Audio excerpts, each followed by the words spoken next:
like to call this June 9th meeting of the Carson Area Metropolitan Planning Organization to order. Can I please get roll call? Chair Stedfield. Here. Vice Chair Bagwell. Here. Member Schutte. Here. Member Dodson. Here. Member McQuarrie. Here. Member Henderson. Here. Member Nosad. Ex officio member Rosenberg. Here. A quorum's present. Thank you. At this time, I'd like to take the first round of public comment. Do we have any public comment? There are no callers on the line at this time. Okay, very good. All right, item 4, for possible action, approval of the minutes from the April 14th, 2021 meeting. Do you have any comments on the minutes from our last meeting? Do I have a motion? I move approval of the minutes of April 14th, 2021. All right. We have a second. I second. Okay, we have a motion and a second. If we get a vote, all in favor say aye. Aye. Aye. All those opposed? Okay. Item 5A for possible action, discussion and possible action regarding contract number 203-00319 between the Carson Area Metropolitan Planning Organization and Applied Research Associates, wherein ARA will collect data on the condition of local and regional roadways for the city's use, known as Pavement Management Services Project, for a total not to exceed the amount of $76,600. Dirk. Good afternoon, Chair. Thank you. Dirk Waring for the record. Before I get into the item, please note that late material has been submitted. There's a few legal items that were changes that were made. The late material has been submitted to the website as well as the public on the table, as well as you folks, with track changes. So this item is requesting approval of a $77,000 professional service contract. The professional services contract is going to survey roughly 363 lane miles of roadway with a specialized van that uses cameras and lasers to detect and log pavement distresses. The pavement data is used to update the city's pavement database and the software pavement performance model that is used to forecast pavement conditions. In addition, pavement pictures are retained for project planning. Carson City, in partnership with CAMPO, surveys its pavement about every 3 or 4 years. This happened in 2014, happened again in 2017, and now it's happening again for the third time in 2021. As a side note, CAMPO has procured services for Douglas County in 2019 to survey their roads, and would be happy to do so for Lyon County and Douglas County in the future if desired. That concludes my comments. I'm happy to answer any questions. Do we have any questions? Chaz? Yeah, Dirk, is it possible to include the multi-use paths in the survey so that we have their condition too, so when we have money to fix them, we know what we're going to be doing? It would be hard to include it as part of this survey, but I know there are efforts taking place with parks, and I would have to do some more research to get back on you, but it is something that we could do and utilize the same pavement software to keep track of that. And we could also keep track of work history. So it is something that we could do. It'd be hard to put it in with this contract just because this contract is pertinent to the van, and there wasn't any discussion about surveying the shared use paths. Yeah, well, I understand that, but it's quite possible to drive the van on the bike path at Central Garden. So it would just seem if we don't do anything for another 3 or 4 years, we've missed the whole chance to get those incorporated into the program of improvement. It just seems to me that it would be really prudent to include that. Now, it costs much more money. Yeah. No, it's okay. We can look into it. I think it's, like I said, I think it'd be difficult to make it a part of this contract, but we can definitely start having those conversations, and staff has been having those conversations. As you know, we had that TAP grant where we got federal funding to make some rehabilitation work done. That'd be a good time to start logging that in and start tracking the performance of the or the condition of those paths. Request staff work as hard as possible at that.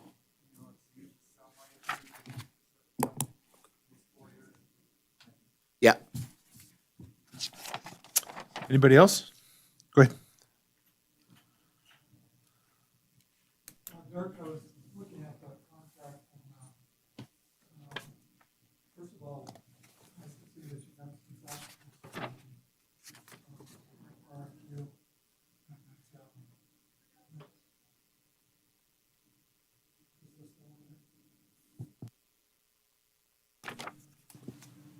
Oh, okay, sorry. Anyway, I was looking at the contract and I was pleased to see that there were 6 responses to the RFQ. I noted that it's a time and materials contract. And in the price proposal, I didn't see like a schedule of rates, hourly rates and equipment rates in that contract.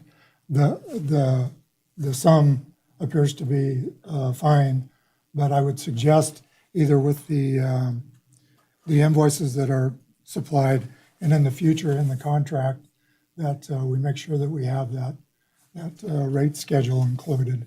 You know, it's good information as we move forward for other similar types of projects. Thanks. Thank you. Anybody else have a comment? Lucia? Thank you, Chair. I was just going to add to Supervisor McQuarrie's question that the Board of Supervisors this year recognizing the multi-use path condition, they did award a CIP project to the Parks and Recreation Department related to multi-use path and other path rehabilitation. And I know in talking with Director Budge, there is some work happening to survey the condition of those paths now ongoing. And our group is coordinating with them on that.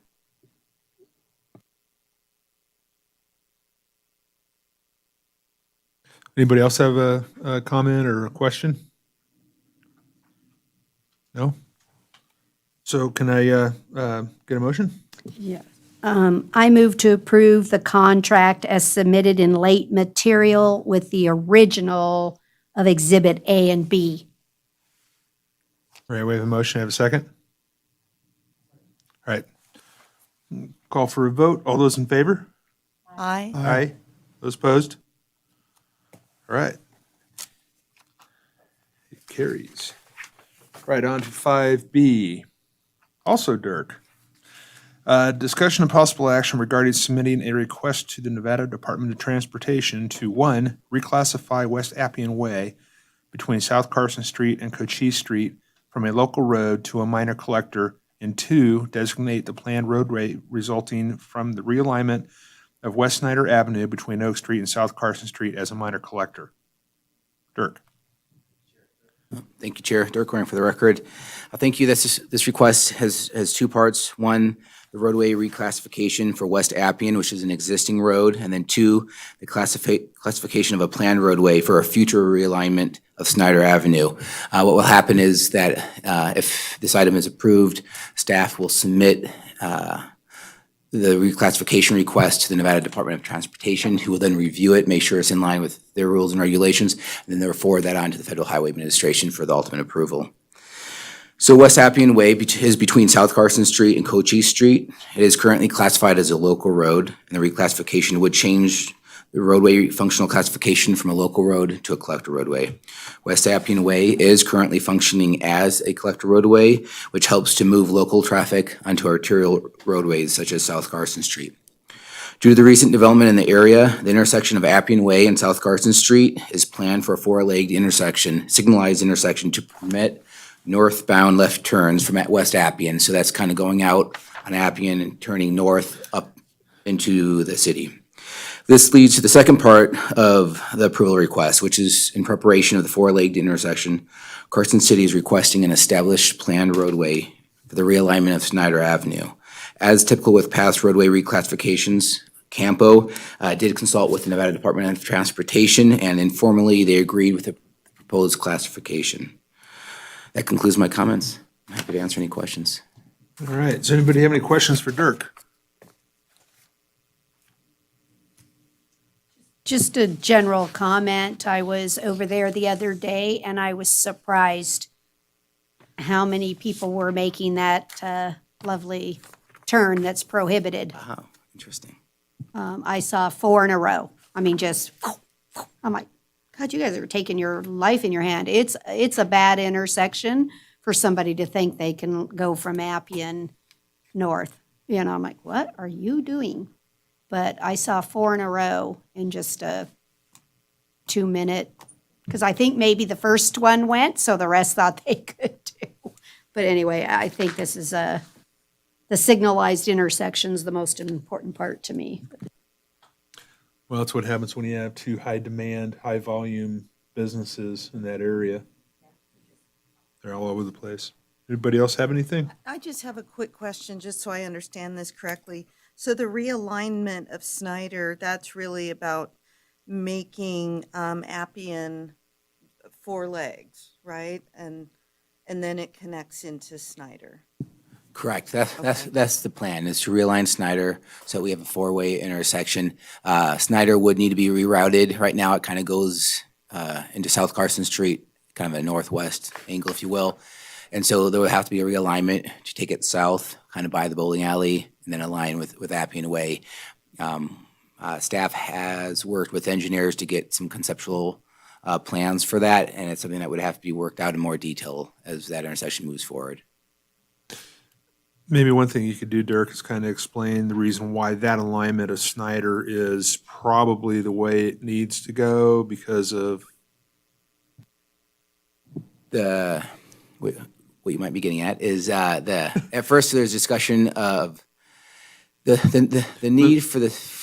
Let me say, so last year they came in with, I don't know, about half a dozen different scenarios that could happen there.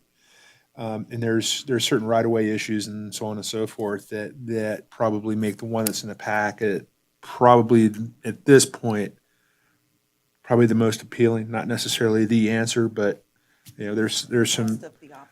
Exactly. There's some right-of-way issues with the apartments and the bowling alley. And I don't know if you noticed that the owner of the bowling alley recently passed. And so that's kind of in flux with the bowling alley and such. So this alignment of Snyder seems to be the least painful at this point, but I'm sure it'll get refined. Maybe I did it for you. I don't know. Thank you, Chair. Much better than I did. Anybody else have any questions? Chaz? Nope. All right. Can I call for the motion then? I'll make a motion. I move to submit a request to the Nevada Department of Transportation to reclassify the material portion of West Appian Way as a minor collector and designate the realigned portion of West Snyder Avenue as a minor collector. All right. I have a motion. I have a second. I second. All right. Call for a vote. All those in favor of the motion, say aye. Aye. Aye. All those opposed? The motion carries. All right, on to 5C. Let me guess. Dirk.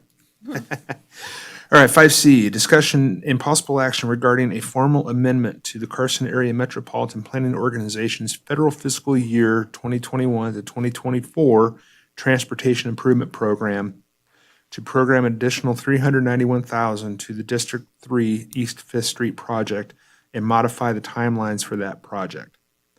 Dirk. Thank you, Chair. So this item is requesting approval for an amendment to the 4-year Transportation Improvement Program.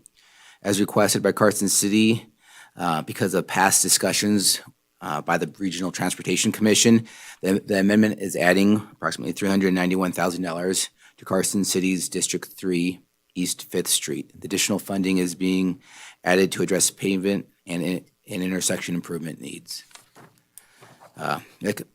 The 14-day public comment period was completed. Aside from the Carson City's comments, no public comment was received.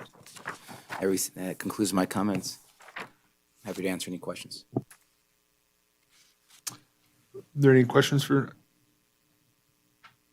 Dirk, so there wasn't a list of exactly what was added. You said, I think you said ADA and something else. Does that include the path that was an option at the last presentation we had? I would have to consult with Carson City. Chris Martinovich, Transportation Engineer, Carson City Public Works. Mr. McQuarrie, the additional funding is the funding that we added at the previous RTC meeting. I think it was a couple of months ago, and that would include the path as well as all the other slurry and ADA compliance farther east on Fifth Street. So yes, it would include the path.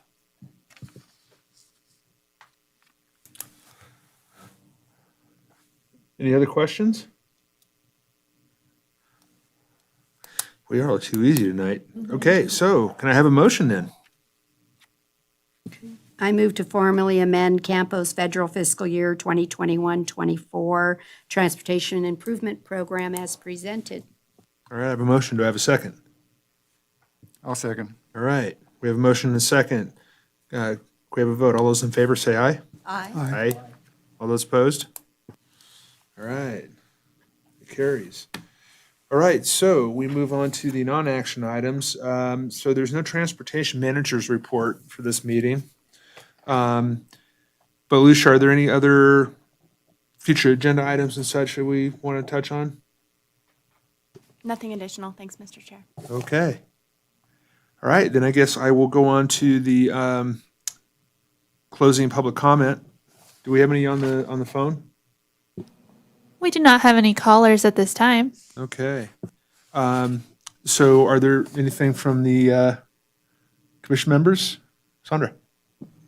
I just wanted to say it's nice to see all of you in person again and let you know that NDOT is now open to the public as of June 1st.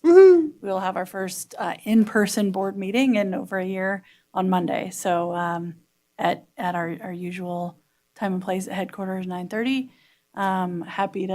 Happy to see all of you in person and happy to rejoin you in person at these meetings. Thank you. Yeah, the max headroom syndrome was kind of getting old, huh? All right, well, I guess, anybody else have any comments for the close of the meeting? No? All right, then, get a motion to adjourn? All right. We want to come back at what time? We will start at 10 minutes till 5. Okay.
Vice Chair Schutte, Present. Commissioner Dodson, Here. Commissioner McQuarrie, Commissioner Stedfield. Here. A quorum's present. Thank you so much. I'm going to open up the time for public comment. I'm going to take the phone first. Is there any callers on the line? There are no callers on the line at this time. Thank you. Then I'll take members of the public that are present. Again, if you're going to have comment on any item on the agenda, now is your time, and please just let us know what agenda item you're directing your comment to. So do I have any public comment? Mr. West? Thank you, Mayor and members of the RTC. For the record, Aaron West, I'm the CEO of the Nevada Builders Alliance. And here today on agenda item 5A regarding funding. And thank you for the time. This is actually kind of a follow-up to a conversation that we initiated at the Board of Supervisors meeting last week. And we are here today to express our support for Carson City moving forward with a comprehensive funding formula for road maintenance and transportation needs. I think some of the items that kind of put on the record last week had to do with, a very antiquated road maintenance funding system that currently exists, and the perils of that existing system where we have it completely based on fuel tax. We have, cars that are striving to be energy efficient, and actually we have priorities within our own state legislature that are looking to eliminate combustion engines and really switch over to an EV model in the near term, a lot sooner than some of us really thought this was going to move forward. What's that? Yeah, right. And so I think this is something that is not unique to Carson as far as what's happening with the dwindling resources and an expansion of, if you go back to when the fuel tax was envisioned, we were literally talking about roads. And now we're talking about transportation. And transportation is so, encompassing, right? With pedestrian and bicycle and transit and all of those things that really make our community so much more comprehensive. And so I think this is in my mind, this is groundbreaking. I think it's something that's absolutely necessary, and every jurisdiction and every state is going to have this conversation. So I applaud you guys for kicking that off now. Thank you so much. So you didn't want to go on the record as to which idea you support the most? I thought the matrix that was put together was pretty comprehensive and agree with the recommendation from staff as far as I'm trying to remember I didn't want to screw it up, but the very specific name of that. Oh man, I'm sorry. I should have been. And that's okay. It's a non-action item, so certainly you could even query your board and give us any and after reviewing it, general review of which one you favor the most. I apologize. I actually had a chance to look through, and it had to do with program of local improvements. I thought that provided my understanding of the reading of the program for local improvement of local improvements is that it's something that's already provided for in statute. So we're not relying on the legislature to try and enact something. And I think it provides a much more broad-based approach to meeting those needs. So sorry, it took me a little bit to You're work on that the out, record now. Okay, thank you so much. All right, thank you. All right, do I have any further public comment on any of the items? No? Okay, thank you so very much. We're going to move on to agenda item number 4, which is a potential approval of the minutes of May 12th. Has everyone had a chance to review them? Any corrections? If not, I'll accept a motion to approve. I move to approve the minutes of May 12th, 2021 for the RTC. Do I have a second? A second. I have a motion and a second to approve the minutes of May 12th, 2021. All those in favor, please say aye. Aye. Any opposed, say no. Motion carried. We're going to move on to agenda item 5A, which is a discussion-only item for presentation on our roadway funding needs. Ms. Maloney, will you take us through this, please? Thank you, Madam Mayor. Alicia Maloney, Transportation Manager for the record. As Mr. West mentioned during public comment this evening, the issue of inadequate transportation funding is not unique to Carson City. Quite frankly, it's been happening for the last many decades across the nation. There's a lot of information in the staff report, so bear with me. I'm going to take my time and go through it. I think this is a really important conversation, and for the benefit of the newer board members and the public, I want to tee this up with a fair amount of background. Before I get going, I do want to distinguish between this item, which is kind of that broad, how is Carson City going to fund our transportation system question, which is distinct from the conversation that was had at the Board of Supervisors last week and here at RTC a few months ago related to traffic impact studies, or the TIS project, which has to do with how does Carson City address and mitigate impacts of private development projects. So those two efforts are happening parallel, but they are separate and distinct. We are looking at the whole picture, not one side or the other, and so I think it's just important to note. Before we talk about the transportation system, I think it's important to define transportation because sometimes I think we say transportation and we're referring to asphalt condition, and it is asphalt condition, but it's also all these other things that you see on the screen, from pavement markings to signs and supports to traffic control devices, signals, right-of-way landscape maintenance, potholes, to complete streets policy implementation, bike and ped facilities, and transit and safety, and also that asphalt that we talk about. And speaking of asphalt, let's talk about it for a moment. Many of you have seen this slide or a variation of this slide in the past. The cost of delaying investment and preservation of our asphalt is real. If you look at the graphic, the cost of preventive maintenance there in green, it's relatively low, right? When you have a new road, the goal is to seal it up, keep the water out, and preserve the life. If maybe we don't get there in 5 to 8 years, maybe we're there in 10, 12 years, well, now we're starting to see cracks. We're starting to see shoulder degradation and maybe some raveling. And so we may need to do patching or crack sealing, and then we can seal the road. So it costs a little bit more. Now maybe we haven't gotten there in 15, 20, 25 years. There's roads in Carson City that were from old Ormsby County that haven't been touched in decades. And those types of roads, you know, to remove the material, recompact the base, add new material, mobilize all your equipment, it's very expensive. And so the question becomes, what do we do with the roads that we don't maintain?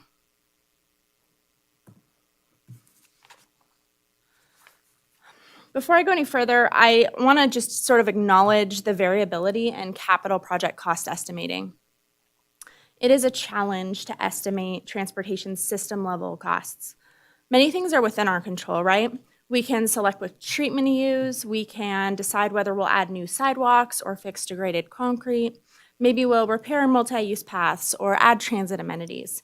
We can bundle projects within close geographic proximity and perhaps save money on equipment mobilization or construction management activities. If we get to bid earlier in the calendar year, sometimes you can get better prices when the contractors are less busy. On the other hand, there's dozens of factors that are outside of our control, right? And just some of them are shown on the screen.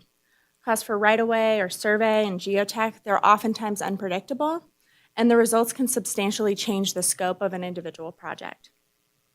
If sidewalks are existing in a corridor, there may be federal mandates to improve ADA compliance. And that alone can substantially increase the cost of a project or make a certain treatment cost prohibitive altogether. So because of those factors and others, and the combination of those, there's variability in the estimates when we give system level forecasts for what the system costs. And so I think it's important to acknowledge that, you know, you may see an estimate today that may be different from something you saw 6 months ago or something that you'll see next month. And that's sort of the nature of the beast. Staff do the best that we can with the information that's available using industry best practice. And as staff, we're really good at accounting for the variability in individual annual projects, right? So we're really good at the way we value engineer and estimate and design these annual projects, and you'll see that later tonight when we award contracts for construction, right? When you look at the engineer's estimates, they're sometimes within a couple $100 or a couple $1,000 of the actual bids, which is incredible. It's when you start aggregating assumptions and forecasting out 5 years, 10 years, 20 years. That's when the variability kind of multiplies. So that's why you see different numbers when we talk about these forecasts. So now you're thinking, okay, Lucia, you said there's things we could control. Are we doing that? Well, yes, we are. The 2019 to 2023 payment management plan was adopted to increase the transparency of our investment in Carson City and to more efficiently prioritize our spending. The plan formalized 5 performance districts and an annual schedule to streamline project design and delivery. And it established performance targets for payment condition. And this is important, and I'll discuss it more in a few minutes. By consolidating our limited funds into a single performance district each year, we provide the opportunity to create larger construction projects, create opportunity to reduce mobilization costs, and streamline construction management. What this means is that we're spending less on administration and overhead and more on directly preserving our payment, and that's a really good thing.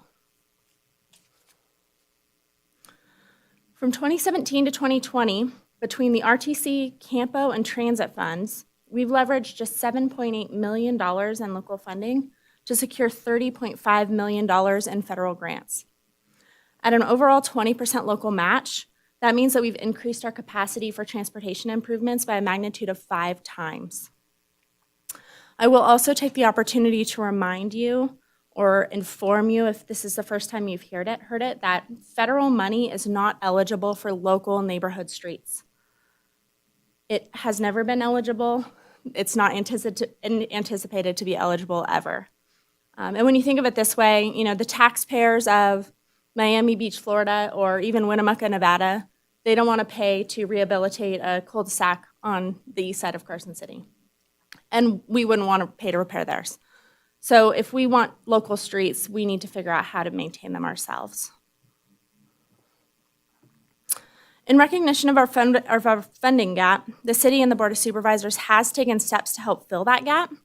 In fall of 2018, the plan of expenditure for the V&T sales tax fund was amended to allow use of excess funding after bond repayment to be used on regional roads. So far, that's been used to apply a slurry seal along the length of Clearview Drive. Design is underway for reconstruction for a portion of Roop Street.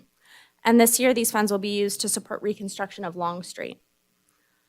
Approval of the current waste management contract included 3% franchise fee to be used toward streets maintenance. In July of 2019, the board approved an ordinance for enactment of a 5-cent per gallon diesel tax. That ordinance did include a provision to be brought to the voters at the second general election following enactment, and that's scheduled in November of 2022. The Board of Supervisors has also supported general fund transfers for various transportation projects, and recommendations for many of those have come out of this body. As we do all this, our project efficiencies increase, the cost per linear foot decreases, and we also preserve more asphalt, which saves future taxpayers money. So our revenues today, in addition to anything supplementary like one-time general fund transfers or award of a competitive discretionary grant, our primary existing annual revenues to fund the transportation system come from gas tax. What we actually receive in Carson City equates to about 14 cents per gallon of gas sold in Carson City. And this is divided between the Regional Transportation Fund and the Streets Maintenance Fund. Streets maintenance also is supported by a portion of the county's option BCCRT, which is sales tax. What I want to highlight here on this slide is that, and I think your personal financial advisor would say the same thing, is that when your portfolio is not diversified, there's risk, right? And we saw that with a pandemic. When all the state workers started working from home and stopped buying gas in Carson City, our fuel tax revenues plummeted by 30+%. At the same time, demand on our infrastructure didn't decrease. Maintenance costs stayed the same, and that preservation curve that we showed at the earlier slide continued to degrade.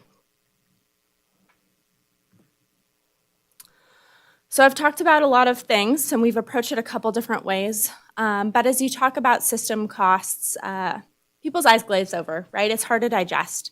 And so trying to think of a way to make this digestible. If we pull out just the asphalt, we can say that Carson City owns and maintains 281.4 centerline miles of roadway. That's about 71% local roads and 29% regional roads. For the layperson, local road is like a neighborhood street and a regional road is everything else. The Regional Transportation Fund is the primary funding source for preservation and rehabilitation of the roads. The payment management plan contains evaluation factors for how projects are selected. And these factors include pavement condition, roadway functional classification, safety needs, volumes, etc. Consistent with that plan, no Regional Transportation Fund dollars have been spent on local roads since the plan's enactment in 2019. So I'll say that again. No Regional Transportation Fund dollars have been spent on local roads since 2019. None. So before we leave the starting line, 71% of our roads are left behind to degrade. And sure, our streets maintenance crews, they will go out and fill a pothole, trim a tree, grind down, a vertically offset sidewalk with heaving concrete, but the roads themselves continue to degrade year after year. Look at it another way. So this slide uses fiscal year 2020 actuals, and I use that so you could see sort of a pre-pandemic, normal kind of spending year. Looking at the available fiscal year 2020 funding within the Regional Transportation Fund, of the 281.4 centerline miles, all local roads remained untouched. 77.8 miles of regional roads remained untouched, and just 4.7 miles were preserved or rehabilitated. 4.7 miles out of 281.4. It's less than 2%. And our annual pavement condition index report card reflects that. In the last 5 years, citywide, our road condition has degraded 10%. The only area where our condition has increased is in District 4, where we invested $20 million of non-local fuel tax into South Carson, and the District 4 regional roads increased by 20%. So not only is the true picture not exactly depicted in our report card, but the only way we've seen improvement is by bringing in non-local revenue. And the takeaway here is, whether you agree or disagree on how we're selecting projects, what things cost or should cost or might cost in the future, I hope that all this information on the last few slides has helped to clarify that no matter how you look at it, we're not even close to funding levels required to maintain our infrastructure. We're not even close. So at their annual board retreat in 2020, the Board of Supervisors directed staff to partner with a consultant to research and evaluate potential funding options. Staff first contracted with Applied Pavement Technologies, and we conducted the 2020 Pavement Condition Analysis Report. And this starts on packet page 23. And we asked that consultant to help us understand funding scenarios, right? So what might the condition of the streets look like if we had different funding levels? What does that look like? And the figure shown on this screen is provided on packet page 60. With RTC's role as a policy and advisory board, we tried to select scenarios that could be translated into policy. So if you look on the left, the $2.8 million, that's approximately what we spend between the Regional Transportation Fund and Streets Maintenance Funds on capital projects each year. The orange scenario, that 3.9, represents a 50% increase in revenue. And what that was intended to reflect was sort of the kind of what we do today with squirreling away general fund transfers when we have extra money.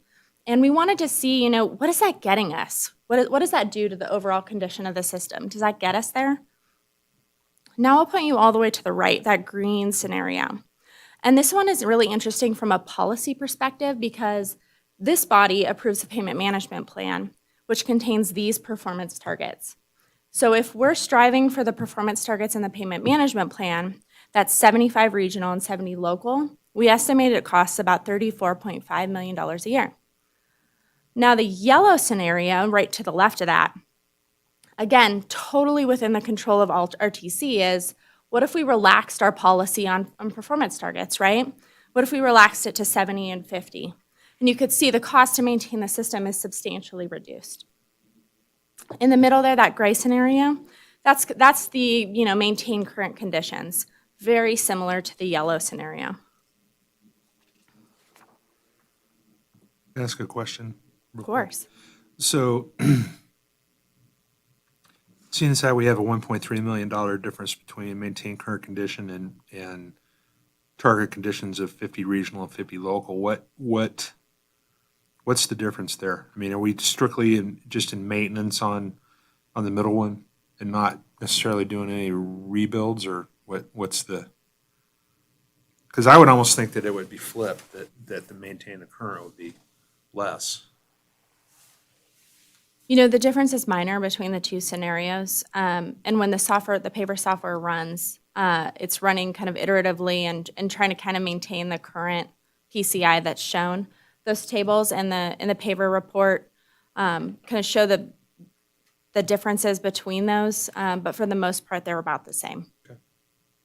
Lucia, was it more that, like, wasn't our local roads 52%?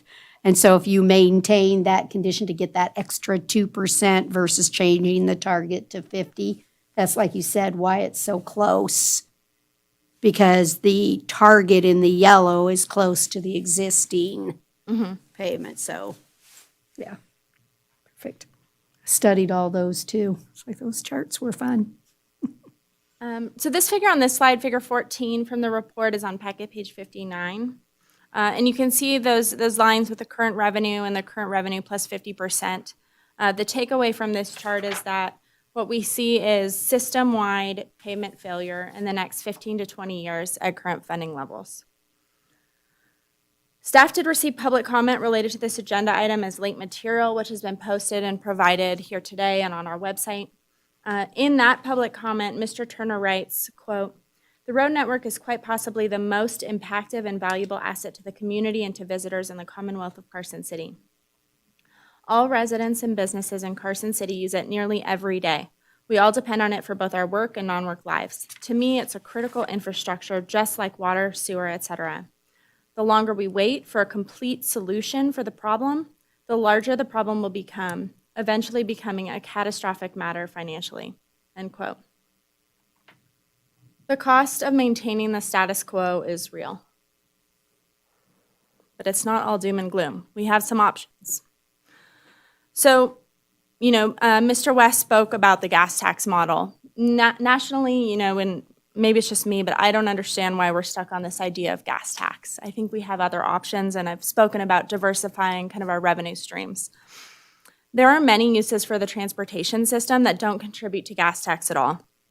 Now, whether you drive a gas-powered sedan or a diesel truck, ride a bicycle, a skateboard, or never leave your house and have your groceries delivered, or if you don't buy gas in Carson but you come in as a day visitor and you visit the Capitol, that land use connection to the mobility system is something that local municipalities are required to provide and pay for every hour of every day of every year.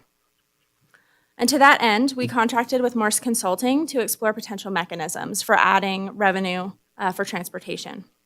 8 potential options were identified and are included in Exhibit 1, Attachment 2, starting on packet page 63. I will say, the work in this initial step was to introduce at a conceptual level some potential options that may be available. There's criteria that may be useful in evaluating, and there's some salient features that are provided of each mechanism. It's important to note that nothing has been worked out or studied in detail, and everything is still on the table. Legal options were not expressed by the consultant. However, the district attorney's office did review the options presented and found no fatal flaws with any of the options incorporated. And so the 8 potential funding mechanisms are shown on the screen: fuel tax indexing, general improvement district, program of local improvements, and others. And I'll go into some of these in a moment. In examining these 8 potential mechanisms, 10 potential criteria were also identified by Morse Consulting. To assist with the discussion today, staff utilized Carson City's strategic goals to add a weighting score to these. The weighted and the secondary number were multiplied to develop an evaluation score. Again, nothing has been decided. The intent of this was merely to start discussion. And this is just one way to look at this, right? And so based on this scoring approach, the use of a program of local improvements scored the highest for its ability to support both the city's strategic goals and to reduce the transportation funding gap. Based on preliminary review of NRS Chapter 271, state law does authorize cities and counties to undertake projects in the public interest, including streets. Other options that may address the transportation funding shortfall will also support supporting implementation of our strategic goals, including formation of a GID under NRS 318, or potentially seeking legislation for a road utility fee as discussed in Morse Consulting's report. I did want to pull this paragraph. I thought it was particularly astute from Morse Consulting's report, and it said, in order to identify the best funding mechanism for Carson City, it is essential that the political leadership reach consensus early in the process on the objectives that they're trying to accomplish, as well as the framework for evaluating and ranking potential mechanisms. In establishing clear objectives, one could consider whether there's a desire to find a comprehensive solution or a partial solution to the funding shortfalls. This table is found on packet page 82. It provides conceptual illustrative rates. Again, there is a lot to work out. A lot of assumptions are built into this table. You'll note that none of the identified options is the magic bullet per se that magically fixes our transportation funding shortfalls. But the options at the top of the table did score well regarding the city's strategic goals. They are within the authority of the current Board of Supervisors in Carson City, and they could provide the opportunity to substantially reduce the funding gap. Maybe it's too big of a lift to go to the legislature for new legislation. Maybe it's too big of an ask to go to our voters to fix the whole problem at once. But maybe we could look at a mechanism that's within our control, phase it in, earn our voters' trust and confidence, and slowly turn the ship in a different direction. So in wrapping up, there's often a cloud that seems to appear when we start talking about transportation funding. People sort of roll their eyes at me. I think it's a misconception that transportation is a black hole where money goes to die and disappear. As we discussed, our system is very expensive. There's no getting around that. Where we're able to secure outside funding, we do, but many don't understand that the federal money that's available is not eligible for use on our neighborhood roads. And so if we want to maintain our local roads, if we want to have local roads at all, we need to make some tough decisions. The good news is that we have options, right? So again, I'll say whether you agree with the staff estimates for what it costs or not, what it has been, what it should be, what it might be in 10 years, if you agree that something needs to be done, RTC is a policy-setting body that can advise and guide decision-making by the Board of Supervisors, and you all have a really important role. I will close by saying we learned a lot in the November 2016 election, where 65.93% voted no to fuel tax indexing. I continue to question, why was it that bad, right? But we have an opportunity to try again and potentially take a different approach. We can gain the voters' trust and prove what we can do when given the chance. So if you agree, the potential next steps would be to select a couple of mechanisms for further exploration and solicit both legal and financial peer reviews of the selected mechanisms. And then, so today we're here to discuss options, policy questions, and hear your thoughts. Both of our fantastic consultants are here today. Luis Sabija from Applied Pavement Technologies and Derek Morse from Morse Associates is here. Moving forward, there is time for staff to do additional research if we don't have all answers to your questions today. And then there will be a similar presentation to the Board of Supervisors in a month or so as well. So I look forward to your discussion. Thank you. Thank you, Ms. Maloney. Does anybody have a comment, question? Greg? He was so happy with that smile. Let's start with Greg. My biggest question would be, since we seem to be able to get outside funding for anything but our minor streets, would we tie this strictly to our minor streets if we did, say, the program of local street improvements? Would that be restricted to those streets? I'm just saying, because, if we're going to be asking people to pay $10 a month, which I'm all for. I'd even do 20. I think that they would probably be a little bit more amenable to knowing that those funds are going to go to their streets and not Local to. roads instead of collector. Exactly. That's my thought. The other thought is, are we going to do any outreach on this to at least try and get some feedback from the public? I think that would be important also. It's a very real problem that I don't think people really understand. So those are my thoughts. Thank you. Ms. Shooty? I agree 100%, and I appreciate how you use the word objectives. It's all about the objective, what is the objective, and having and citing what the clear objective is, then we can bring in the public, because when we listen to concerns and just really listen, my guess is the majority of people will also want to meet the objective. They're just stating it in a different way.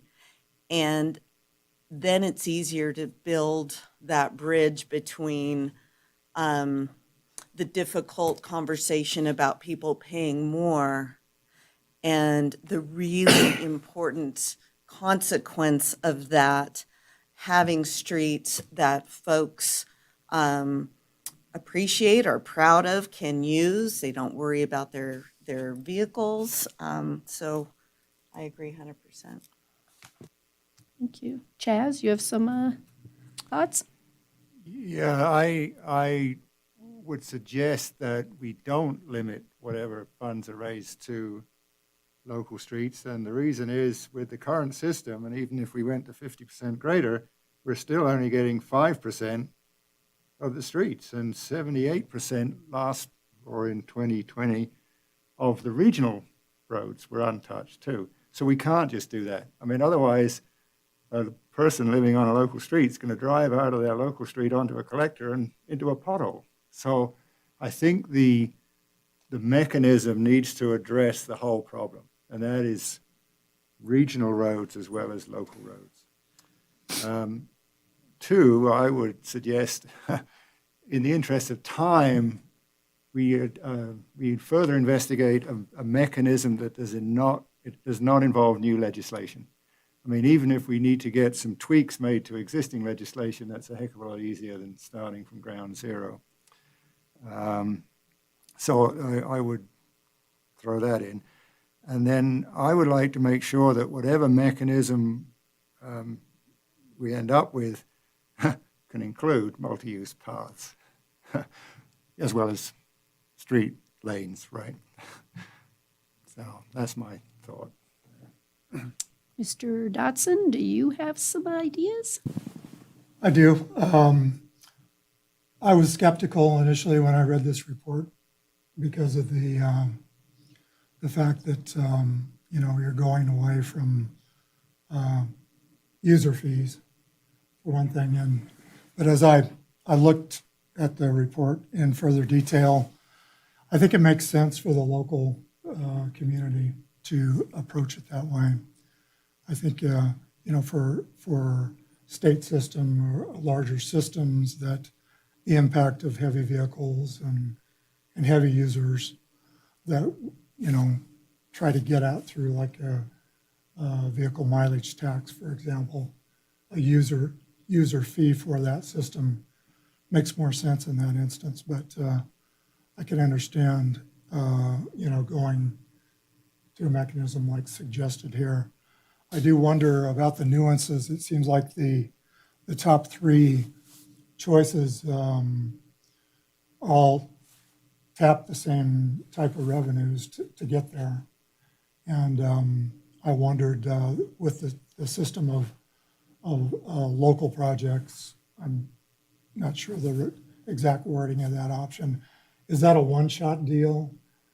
Does that go away after that initial list of projects is completed, or is that renewable, like with the GID or with the 71. the index that was talked about? So can you cue back up the slide that had this one's good, right there. So for me, when I look at something, I like ones that are easy to implement. I also like ones in which the public has the most options for payment. So I don't like an annual fee because those that aren't as affluent have a much more difficult time meeting that. So I like ease of collection and things that, again, spread that expense over the year so that everyone has an opportunity to participate. So when I look at this particular list, I like the program of local improvements versus a GI district because I like to identify the particular projects we're going to do and let the public be very transparent. This is what I'm going to take your $10 or $20 a month for, and these are the projects that we're going to approve. I think if we do not indicate that we're going to fix local roads with this, we are not going to be successful. I think that was the problem with the indexing of the gas tax is they can't see it. It's not real to them. And so until we find a way to say the objective is to fix the pothole that you do drive out of your neighborhood every single day, because that's real to them every day. And so I just think we have to find a way, and it could be a mix if we selected the local improvements. We might be able to say we're going to do an 80-20. 80% we're going to spend in I'm not saying that's the suggested answer, I'm just using it as an example. But maybe it is an 80-20 because we have the opportunity to get grants for the other regional roads in which I have zero opportunity to fix someone's local road. And I will just say, I hate telling people, I'm never going to get to your road. I don't know how much more honest to be with the public. I cannot do your local road. It doesn't make any sense. I don't have the funding source. So I like that one. The other one I'm interested in potentially is the transportation sales tax. The V&T tax will sunset, and then we'll have an opportunity to pick that up.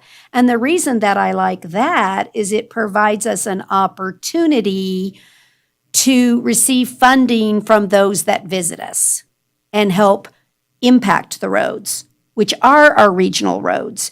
And so maybe there's a hybrid mix here that we could do the local improvements for local roads and the transportation sales tax for the regional roads, because that's who's the right paying bodies, right? If you're doing a property assessment, that's their local roads. You're doing a sales tax, that's our regional roads that everyone wants to use. So those are just some of my basic thoughts. I want something that doesn't require legislation if I can help it. I want something that does not require another board to be appointed. I think we have plenty of those. So I'd like it to be able to be the Board of Supervisors or the RTC that can control the funding. Like I said, I don't want an elected general improvement district. I don't want to create more administration because I want every dollar working for a road repair. The other methodologies, I understand the vehicle miles traveled. I can see some people wanting to lean towards that because it means those that are using the road more are paying more. And I see that as a very attractive answer. Implementation-wise, I'm not sure I like that as well, right? That people have to report their odometer reading somewhere and there's an administrative cost. So again, I prefer to eliminate as much administrative cost so that every dollar's working to fix the road. And so anything we can do in those natures, I like better. The fuel tax indexing is insufficient dollars. But I saw those two, the program of local improvement and transportation sales tax, could work hand in hand. So those are just some basic thoughts.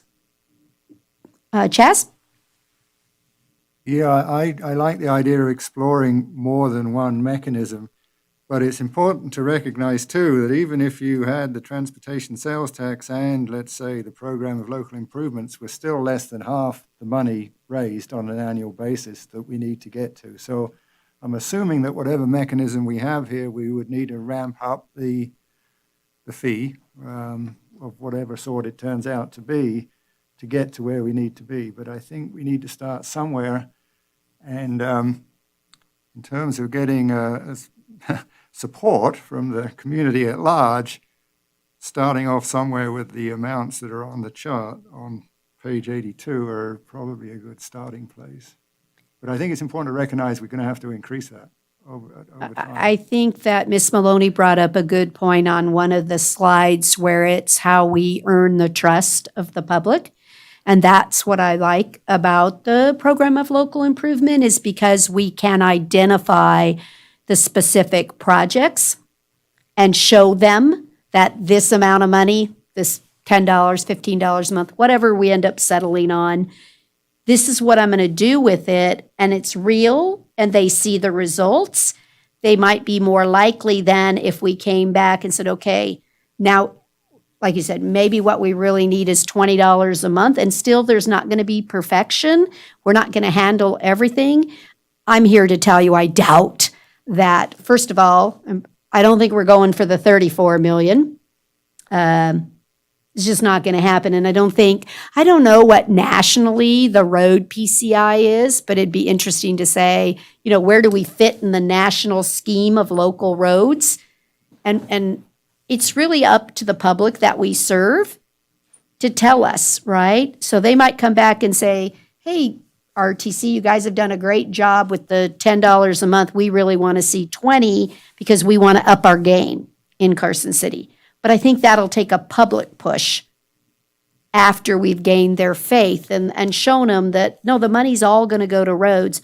I constantly hear people say, oh, we give you money and you don't put it there. It's like, that's just not true. It simply is not true. The money goes where we say it's going to go. But I think the show me is going to have to happen for the trust. So those are, again, just some of my general comments of the ones that I like on this list. Ms. Schutte?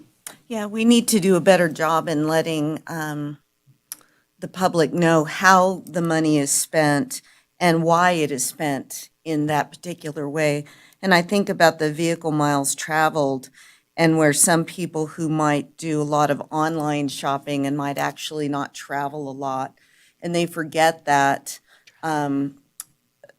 The what delivery they're truck? buying is delivered to them. And safety, police officers and fire and snow removal and all those things, and what allow other family members to get to work. That's also part of travel. And so just to have that outreach and that forum of, this is where your money's going, this is why it's important to fund road maintenance, I think really we could go a long way with that. Does anybody else have any comments they'd like to put in? Ms. McQuarrie? Yeah, I should have said this up front, but I thank you for a very thorough report, Lucia.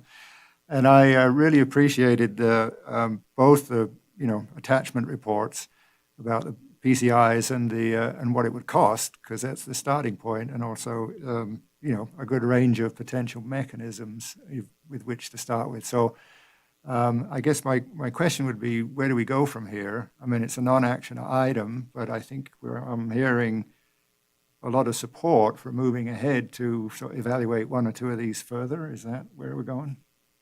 Well, you didn't throw rotten fruit at me, so that's a win. These comments are fantastic. I really appreciate it. The thought is to summarize these comments from RTC, provide a similar presentation to the Board of Supervisors in a month or so, and potentially get direction to move forward on, working through some of the details on some of these options. It sounds like potentially the program of local improvements, if I'm hearing you correctly, potentially the transportation sales tax, maybe the GID, but probably not some of these other items, at least at this point, kind of put those on hold. Am I hearing that correctly? Yes. Okay, and I will also say I appreciate the thank you. I just get to sit up here. The major credit goes to Dirk Goring and Dan Stuckey for listening to me practice the presentation. And the consultants are really good. So we look to continue to engage them, and they're the brains behind the scenes. So thank you. Does that mean they'll design the public outreach? I think that it's going to be our most major hurdle, right? And I think that the statement was correct. You'll look at your political leaders having to step up, but in reality, you need public support. So even if I stood out as the mayor and said, you know, you as the public in Carson City have told me that your number one priority is roads. And I think we've all heard that, right? But when we went to a vote of the people, it didn't turn out so. Or in my mind, it's like, well, I thought that was your number one priority, but maybe it's they didn't like the fuel tax indexing. It's hard for me to know whether it was they just didn't like the method of the taxation, or was it they didn't believe it would ever get to their local road because we didn't do enough information to show them it's hard to know what was the reason, but it was a resounding no. That message was clear. And so I hope that we can develop wherever we're going a good message for the public to understand that supports your political leaders, right? Because we have to do it together. It's not going to be one or the other. It has to be both sides pulling the train, so. Well, I think it's really about being very clear on the why. Because it is such a big deal in terms of so many people. You agree with what I'm saying? Yeah. Because so many people really talk about roads, complain about roads, Yes. lament about them. And in the complaints, there is that support to fix the roads. It's when you start talking about cost and tax. And so it's getting into that why. Why do we need this added money?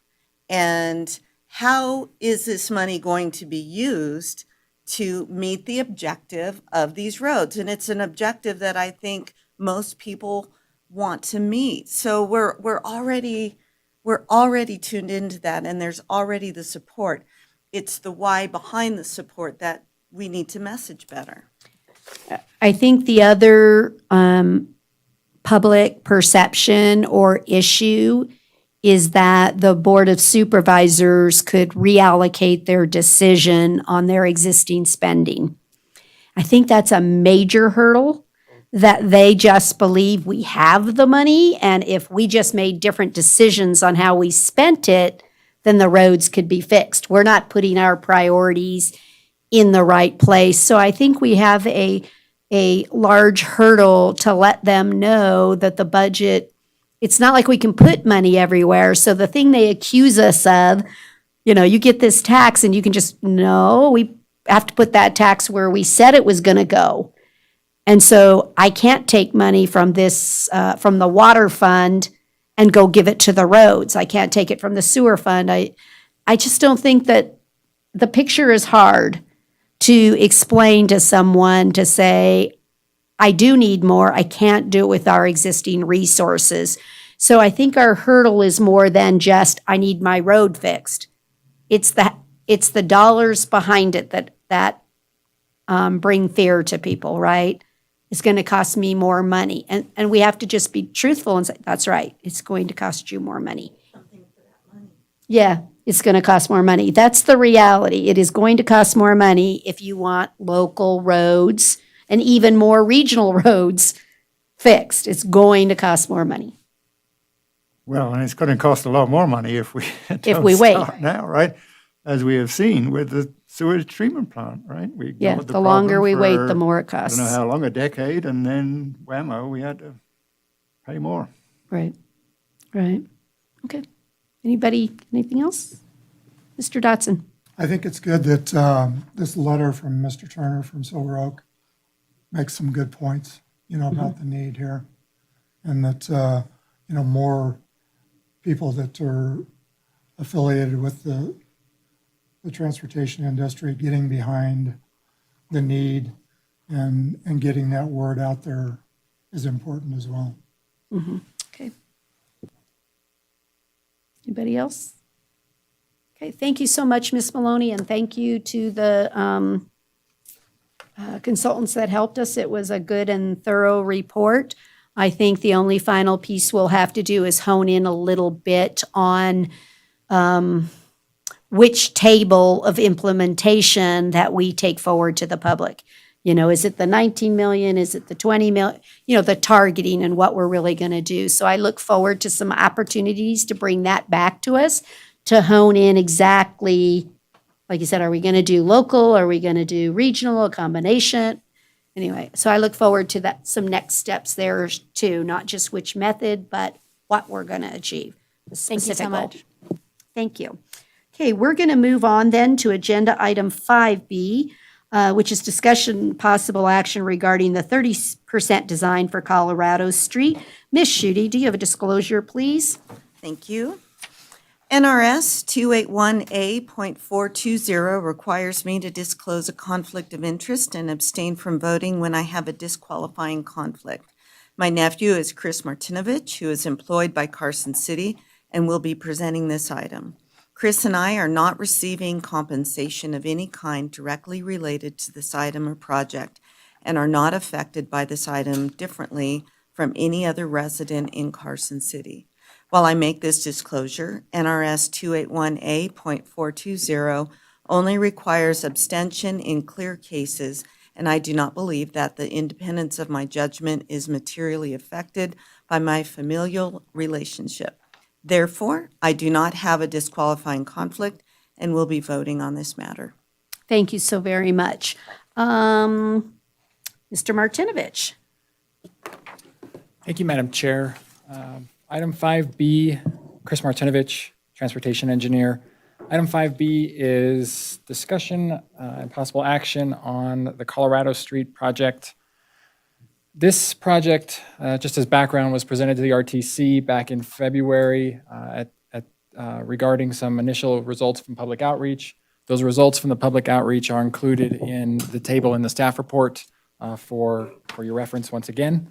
Additionally, at that meeting, the RTC provided some input and direction to staff regarding some additional items that they would like to see as part of the Colorado Street project.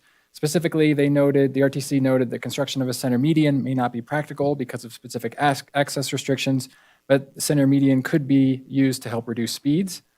The RTC identified that reduced and narrow lane widths were supported because they have the potential of helping to reduce speeds, and curb bulb outs, whether they were physical or painted, not only improve pedestrian safety, but have been shown to be successful in other areas. So using that input from the public and using that input from the RTC, staff moved forward from a conceptual design to this kind of initial 30% design of the project. But before I get into the exhibits, I just wanted to touch on, kind of give a high-level project status update. As many of you know, this project has a variety of funding sources. It's funded by Community Development Block Grant, or CDBG funding. It has Surface Transportation Block Grant funding, or STBG funding. It also has local V&T infrastructure funds and water utility funds, as the Water Utility Division has identified a need to replace the water line under portions of Colorado Street. So that's how this $2.3 million project is being made up. Additionally, in 2021, last couple of Board of Supervisors meetings, an additional CDBG grant was awarded to the project that I think it was around $130,000. So that funding is not reflected in this staff report, but will soon be once that funding and agreement is executed and the funding's obligated to the project. Schedule-wise, the project following tonight's meeting and direction from the RTC, we'll move forward with 60% design. And we plan to have 90% design submitted to NDOT around October of this year, bid over the winter, and construct Colorado Street in the spring, summer of 2022. So I'll move on back to the exhibits that were provided in the agenda staff report, as well as I pulled up on the screen here, and I don't know if everyone can see that or not. I don't know what's up. Let me unplug it. On the and- laptop?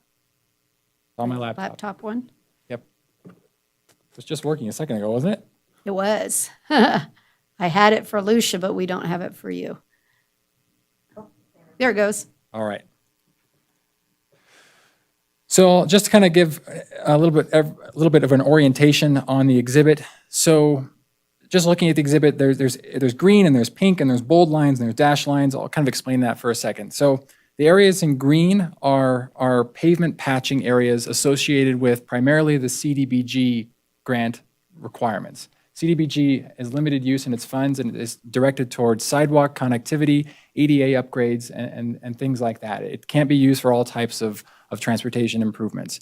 So the areas in green are really those CDBG funded areas where we're adding additional sidewalk, we're upgrading ADA compliance, and we have to do some pavement patching and grade changes of the road to make everything tie in and be ADA compliant.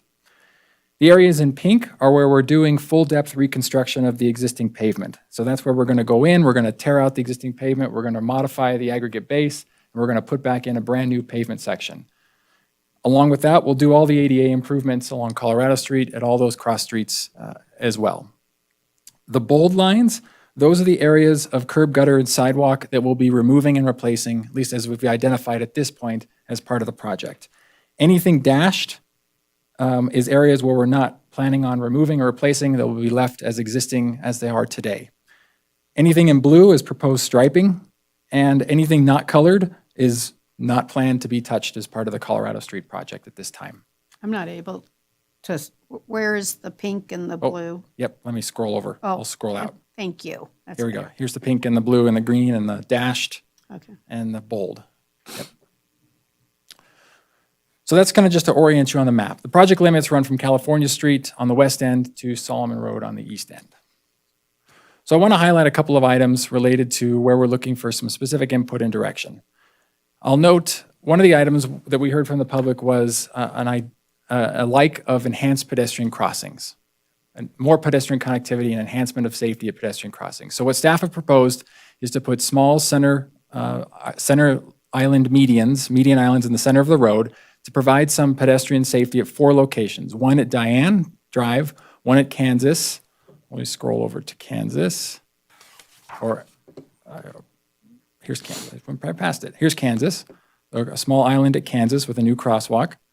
An island at Baker Drive, where there's an existing crosswalk. And a median island with crosswalk at Woodcrest. And Woodcrest is kind of split there, so we split that intersection.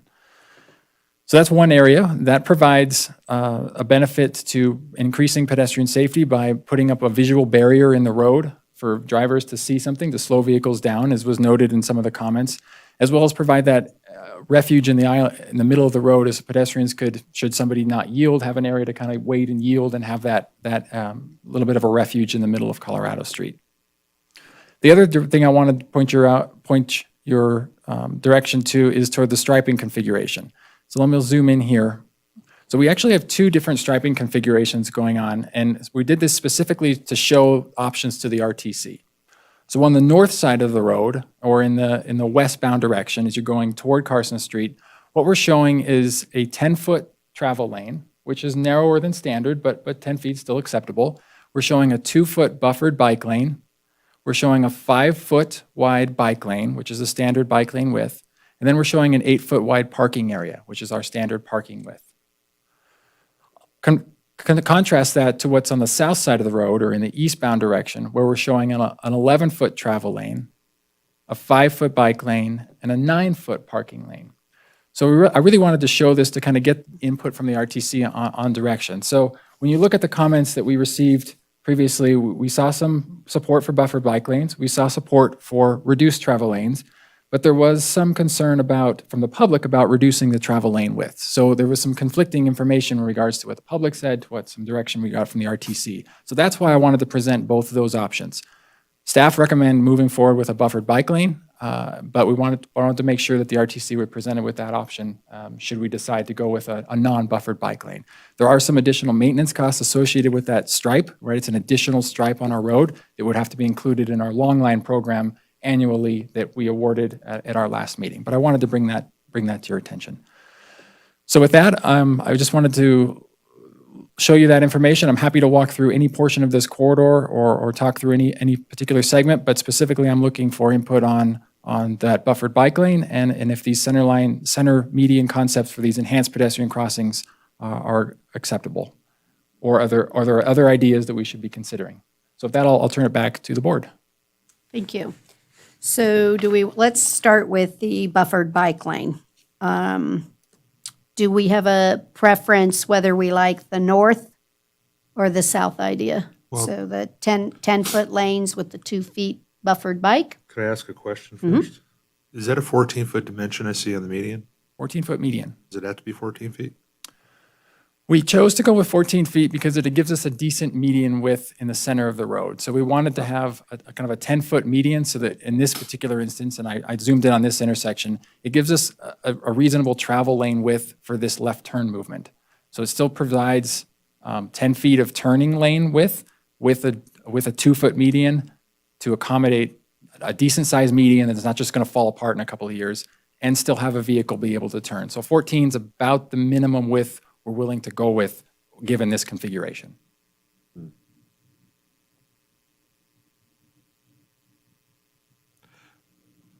I don't know. Just seems to me you could take a little bit out of that and put it into the travel lane. That's my opinion. I'm sure To get, chomping at the to bit get down the there. buffered bike lane plus a wider travel Yeah, lane? I think 10 feet is too narrow. That's just it's my professional opinion, but. If I may, Yes. Madam Chair, I actually agree with that. I think you could, I couldn't read the lane widths on the little exhibit we had. Right. Since I'm old, I still can't read them up there. I can zoom into more. Keep going. Well, I Chaz, would take a- acknowledging the problem is the first step. Yes, right. I would be inclined to take and I don't want to, you don't need the RTC board designing your project for you, but I would be inclined to take a foot out of the median to give an 11-foot lane, and then you could still have the buffered bike lane. That would be my 2 cents on that. And I'll note that it would go to 12. We'd have to take a Yeah, foot out of 12. each Well, even side. 12. I mean, there's plenty of 12-foot center medians around town and in a lot of other communities. Over the years, I've done a lot of work in Truckee, and they'll go down to 11 for a center thing, and faced with the same issue of how you get a complete street multimodal use on the available curb-to-curb width. So that's just my thought. Okay. Maybe I should have started the opposite direction because my questions are in the median itself. So what size is the median? And let's talk about one I'm very familiar with because I drive by it every single day. And so I can maybe give you pros and cons of the medians. 5th Street in front of the school has medians. And so part of it driving, and while I think you might be right that it provides the pedestrian potentially a safe zone to run across and stay in the middle, going, whoa, I'm stuck in the middle. This isn't working out. They're not stopping for me. I also think I have nearly run people over constantly because I don't have visual across the entire lane. They're in the middle and a bike or a person pops out of nowhere. So I'm playing the devil's advocate here. I like to be able to see them. Why aren't we, instead of medians, which would then take care of that problem over there, why aren't we putting in the flashing, push the button and it flashes that a pedestrian is crossing versus a median? What's the most safe thing I can do for a pedestrian? So I'll start by answering your question in regards to these medians aren't intended to have vertical landscape elements like 5th Street does. So these medians would look, trees. right, these medians would look like the one at the linear dish crossing at Solomon, where it's kind of an island in the road with a light potentially on it, where it's really visually not obstructing, but it provides that guide to the driver and highlights to the driver that, hey, there's a crosswalk at this location. And that's why we like the center median concept, is because we don't have to install RRFBs, those flashing beacons at every particular crossing if we put in centerline medians. They're providing that enhanced visual notice to the driver, and they're giving pedestrians that we want you to cross at this location because you're going to be more protected than if you were just having a crosswalk across the middle of the street that's just striping and no centerline median.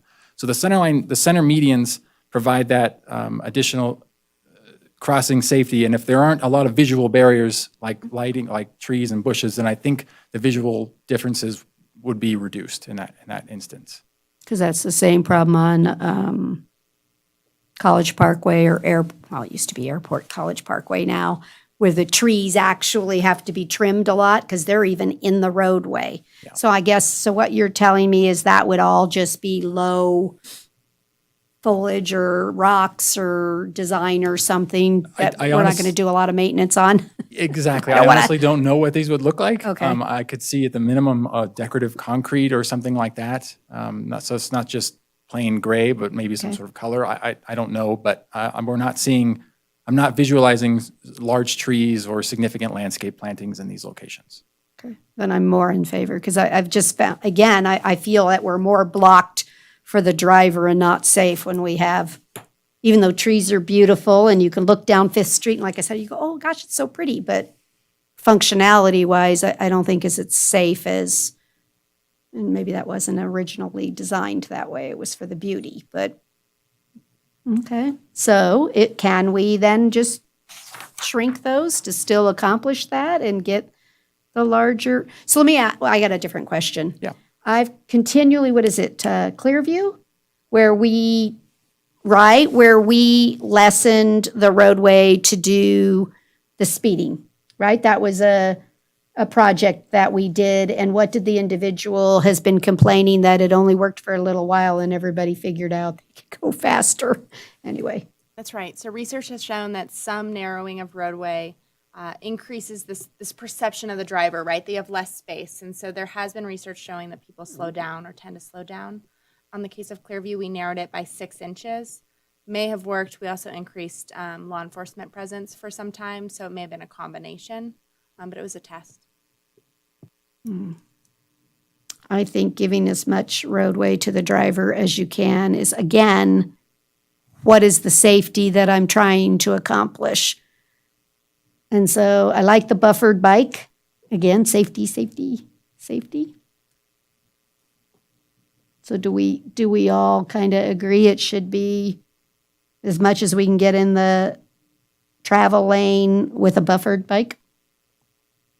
I completely support the median. And yes, I think the buffered bike is great. It's a great idea, especially because people tend to drive fast on this road. Yeah. So narrower lanes, I support. And the median, I know in front of Carson High School, it's just, folks pay attention, it's there. Fenced. And I think it's just a really great way to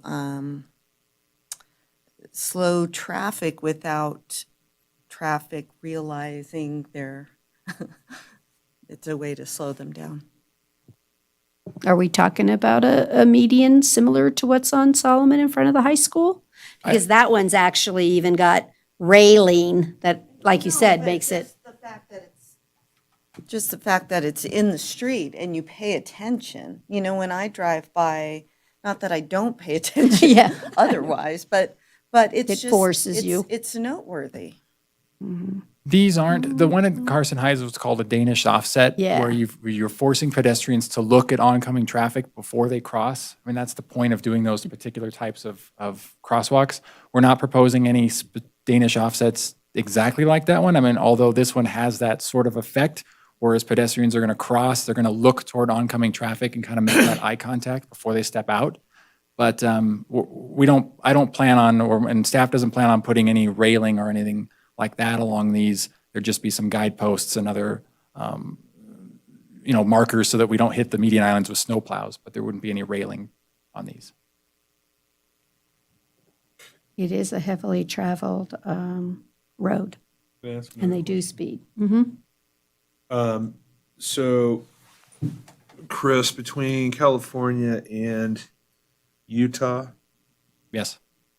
That pavement looks like it's not in really good shape, so, I mean, if I could see the cracks on this aerial. You see the cracks on the aerial? Yeah, look at that.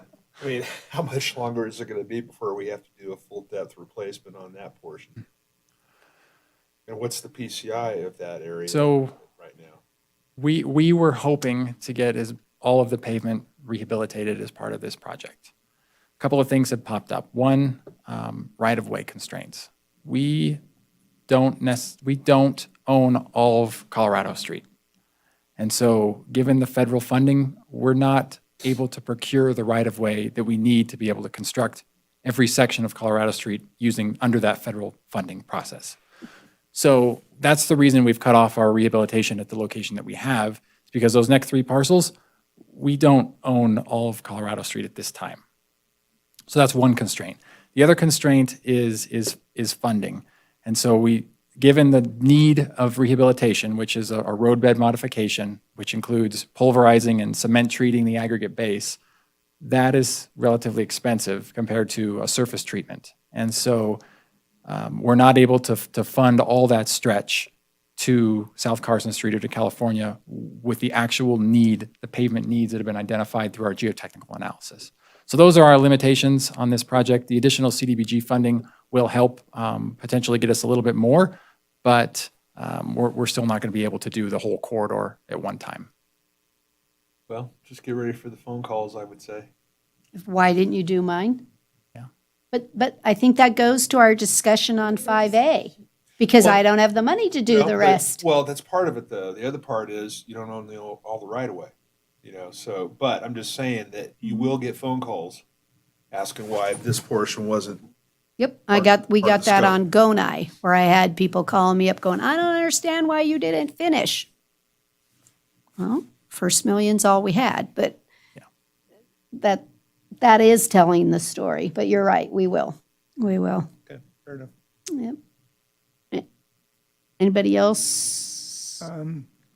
Yeah, maybe we could circle back to the lane configuration, and part of that is, from my ears, I mean, there's houses that front onto Colorado, it would seem more on the south side than the north side, but there's both. Is there a lot of parking now on Colorado itself? I don't know if every house parks their vehicles on Colorado. I think that there was general public support for maintaining the parking on Colorado Street. And even if there was, even if we looked at moving curb and gutter, for instance, to eliminate the parking, I think we would find, again, funding challenges with tearing up all that existing curb and gutter and moving it in toward the road. If that's where you're going, I didn't presume. I'm trying to figure out whether really the 11-foot lane, the 5-foot bike lane, and the 9-foot parking is as or more effective than the buffered bike lane. Because I don't, I think I could see it going either way. I mean, I guess I have less of a real strong support for the buffered bike lane if we can just give them enough room. And the reason I asked about the parking is if there's a lot of parking, you're more likely to get doored if you're on a bicycle than if there's just a few now and again. If someone has a party and there's a whole bunch, but mostly there's not. So the danger of that is less. And so there's some advantage to having the 9-foot parking lane. And at the same time, there's some advantage to having the buffered bike lane. And, well, I guess I don't have a real strong opinion on which would be better. But I think I would still like to see, if possible, a 12-foot center median and get an 11-foot lane and the buffer and the 8-foot parking lane. Because that way, if the door opens, you got room to go somewhere into the street without getting rear-ended. And I like the medians, the little medians at the crosswalk. And you've shown them just with concrete, and I think that's fine. It still acts as a feature a traffic calming feature that tends to slow traffic down. Okay, thanks for those comments. You know, the one thing I will mention that I don't really want to consider is just a wider bike lane because it could be confused as another travel lane. And so I think I agree with if we're gonna have the buffered bike lane, then we'll reduce the median and reduce the parking width to accommodate that. Yeah, I see you have 3 feet to work with. Yeah. And I did have another question, and if we're done with that, the lane width part, and that is, at Woodcrest, you're eliminating left turns out of, vehicular left turns out of the, I imagine you're going to get comments about that. We did take a look at the neighborhood circulation, and there are a lot of options for coming out at the adjacent streets. And I can pull up a map of the area if desired. You know, essentially these roads all interconnect. So there would be the restriction of left turn outs would be new to both north and south Woodcrest, but left turns in would be maintained. So the people from Woodcrest that want to go to Carson Street are going to have to go how far to get to flip back around the way they want to go? Yeah, they could. Or we have to force them to Solomon to They get, could, I mean, they could turn at Maryland's, or they could go out south of Woodcrest, which connects right just shortly around to Meadowbrook. So there's slightly more out of direction travel associated with that. But the offset is we're providing a pedestrian crossing that won't have left turn conflicts at that location.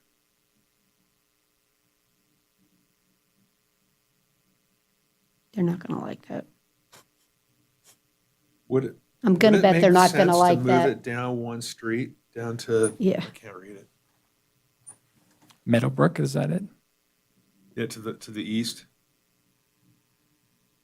The challenge is we're trying to provide that median island refuge at all these crosswalk locations. And so somebody would lose a left turn if we were to put it at a specific intersection that has that cross location. So if you look at like Baker, for instance, on the screen, we're putting it on that side that's not going to restrict anyone's left turn access at that particular location.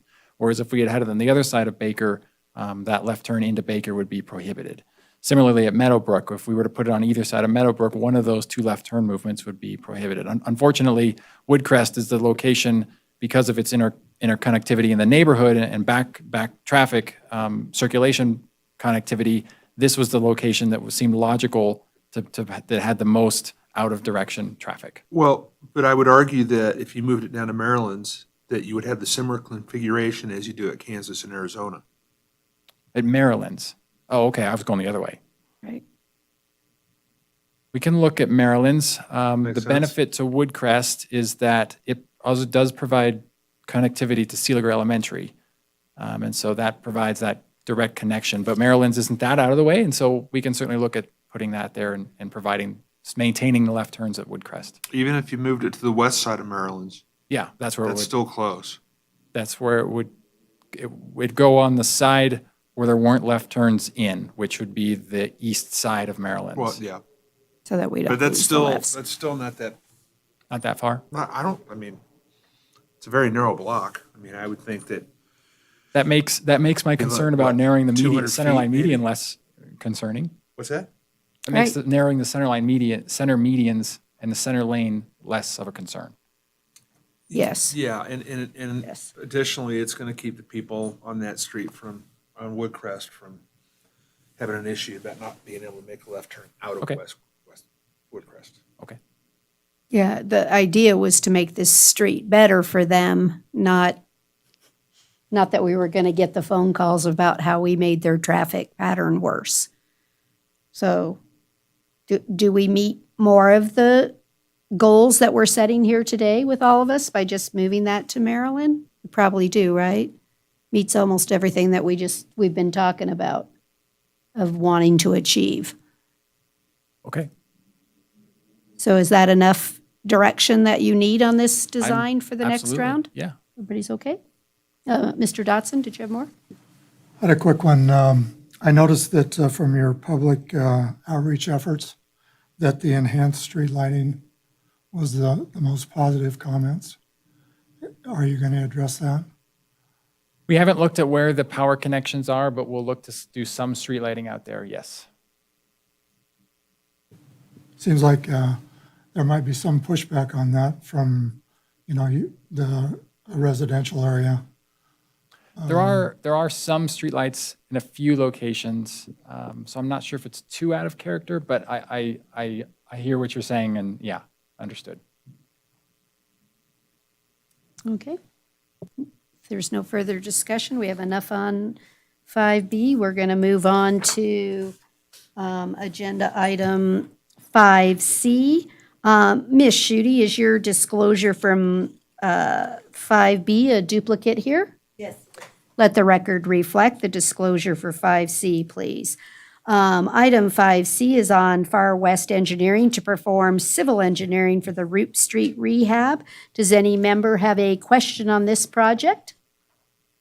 If not, I'll accept a motion. I'll do it. I move to approve the contract as presented. A second. I have a motion and a second to approve the contract as presented. All those in favor, please say aye. Aye. Any opposed, say no. Motion carried unanimously. We're going to move on to agenda item 5D. Ms. Schutte, is your disclosure for 5D the same as 5B? Yes, it is. Let the record reflect Ms. Schutte's disclosure. This item is for SNC Nevada Construction, Inc. on the Clear Creek Road pavement. Blah, blah, blah. I get that one out. Do I have any questions on this item, members of the board? Seeing none, I'll accept a motion on this. I move to award the contract as presented. I second. I have a motion and a second to approve the contract. All those in favor, please say aye. Aye. Any opposed, say no. Motion carried unanimously. We're going to move on to can't even flip as fast as I'm going. Agenda item 5E. Ms. Schutte, is your disclosure on 5E the same as 5B? Yes, it is. Thank you. Thank you. Please let the record reflect her disclosure. Item 5E is the determination on this one for Sierra Nevada Construction for Deer Run Road Pavement Preservation Project. Are there any questions from members of the board on this item? Seeing none, I'll accept a motion. I move To award the contract as presented. I second. I have a motion. This is good. I have a motion and a second to award the contract. All those in favor say aye. Aye. Aye. Any opposed, say no. Motion carried unanimously. Okay, Lisa, this is your final opportunity. But wait, On yeah. item agenda 5F, Ms. Schutte, do you have a disclosure that matches your disclosure on 5B? It still matches. Thank There you go. Please let the record reflect her disclosure on item 5F. On this one, we're looking to discuss the modifications designated for our truck routes. Mr. Martinovich, will you take us through this item, please? Sure, thank you, Chairman Bagwell. This item is to discuss truck routes and truck route policy, and staff is seeking input and direction on potential changes to policy here in Carson City. So I'll present a summary of existing code and policy and outline a recommendation for a new policy or options for a recommendation for a new policy, ultimately to seek a recommendation from the RTC to the Board of Supervisors for a potential new resolution to modify truck routes in Carson City. What happened? There we go. All right. So this presentation is really a review of existing Carson City ordinances and policies regarding truck routes. And so we're looking at, over the last few years, there's been a lot of questions about what our truck prohibitions are and why they're where they are. And so staff have been looking into what existing policy is, what the existing resolution says, and what potentially has changed. And so we have one of the key things we've identified is the road network has changed. I-580 is now completed. It wasn't complete before 1998. Technology has changed, and the reality of enforcement of our sheriff's office has changed as well. So we really took a look at reviewing existing truck volumes and land use information compared against our current roadway network and our current policy here in Carson City. So there are a number of possible outcomes. Potentially, options are to maintain the existing truck prohibited routes or enhance them, remove them entirely, or provide some sort of middle ground where maybe we still have a couple of prohibited routes, but we could provide some additional navigational guidance or things like that. Ultimately, we're looking for a recommendation to take to the Board of Supervisors on a resolution. want to point your attention, this slide is really focused on the purpose of truck routes and what's appropriate for truck route guidance. I wanted to point your attention to the middle bullets there where it talks about their designation. Truck route designation is intended to identify routes suitable for trucks and assist them to access larger regional routes. And the next bullet is that truck routes are routes designated along regional roads and streets that can accommodate larger and heavy vehicles. So that's really the kind of the two main focus items I want to focus on as part of this presentation and when you're considering this kind of policy going forward. So what is our existing city code? So existing city code, Carson City Municipal Code 10.28.180 indicates there that the board may adopt a resolution finding that specific portions of road should be prohibited to certain classes of vehicles. And that the code reads Class A, Class B, and Class C. Class A vehicles, just as reference, are your typical big rigs, semi-trucks, vehicles larger than 26,000 pounds. Class B are large single-unit vehicles like buses or box trucks or those large garbage trucks and things like that, again weighing more than 26,000 pounds. And Class C vehicles are pretty much every other vehicle on the road used for commercial purposes, which include things like large vans that carry 16 or more people and other smaller trucks and trailers that travel on our roads for commercial purposes. So under this code, in 1998, the Board of Supervisors adopted a resolution, Resolution 1998-R-64, which specifically prohibited the through movement of Class A, Class B, and Class C commercial vehicles on roads in Carson City. And those roads are listed there on the screen. At that time in 1998, there was no freeway. NDOT owned a lot of the major roadways in Carson City, and so Carson City didn't have the ability to limit or prohibit certain roads just because we didn't own them. And so trucks were finding other locations and to circle through the city. And so at that time, the Board of Supervisors proposed some prohibited routes as well as some alternate routes on different facilities. Signs were added to those routes, and if you drive around Carson City, you'll see those signs. Additional signs have been added on roads that aren't designated as truck prohibited routes. Just over the years, new signs have been placed all over Carson City, and so you see those at miscellaneous intersections as well. And I'll show that in a map in a moment. So there are a number of existing challenges associated with our current policy, and the first is there's been changes to the roadway network. The completion of the I-580 freeway has significantly changed traffic and travel patterns in Carson City. Additionally, roads have been transferred to Carson City by NDOT. We now own all of our arterials and our collectors, where in 1998, Carson City didn't own a lot of those roads. Technology has also changed. There's GPS mapping apps. There's in-cab technology that individual trucking companies and individual distributing companies use to help guide trucks navigate the city. Data efficiencies, where trucks are getting kind of real-time information about travel times and congestion and traffic patterns, and they're able to use that to determine where they're going to go on a particular day through a particular location. They're probably not looking at the paper copy of the 1998 resolution to decide where to go through Carson City. And lastly, there's challenges with enforcement. And so you have to essentially, the sheriff's office would have to essentially see a truck on a truck prohibited route, stop that truck, determine if it's making a local origin or local destination or pickup, determine if it's weight, if it's traveling for commercial purposes, and we're just not able to adequately do that on all of our roads at all the time. So that's really a challenge from the sheriff's office to enforce our truck prohibited routes.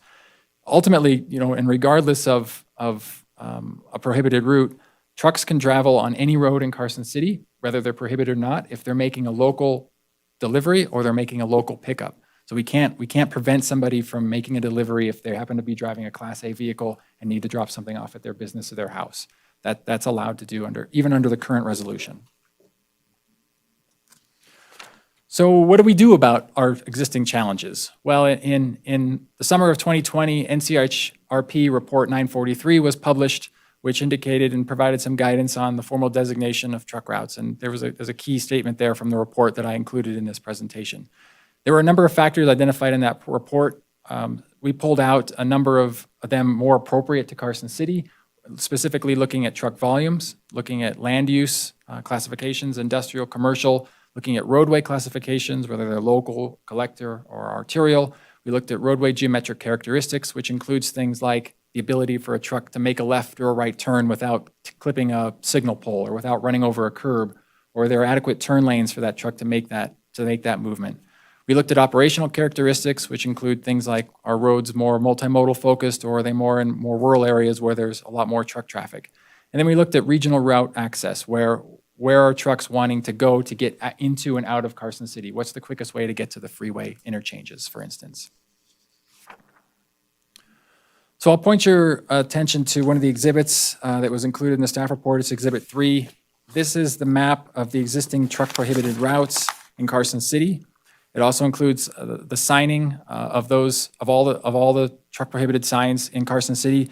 I want to thank Kelly Norman for putting this map together. She did an excellent job developing this and showing all the colors. The areas in red are commercial and industrial land uses that generate, truck traffic. The items in green or the items in blue are the actual truck volumes. So the darker the blue, the thicker the blue, that's where we're seeing more truck traffic on our roadways. And this is from data collected by NDOT over the last couple of years. So you'll see roads that have a lot of blue, as in I-580, where we know a lot of trucks are traveling. There are other roads like William Street or Arrowhead Drive or College Parkway that have a little bit lighter, but still relatively high truck volumes, somewhere in the 100 to 1,000 vehicles per day.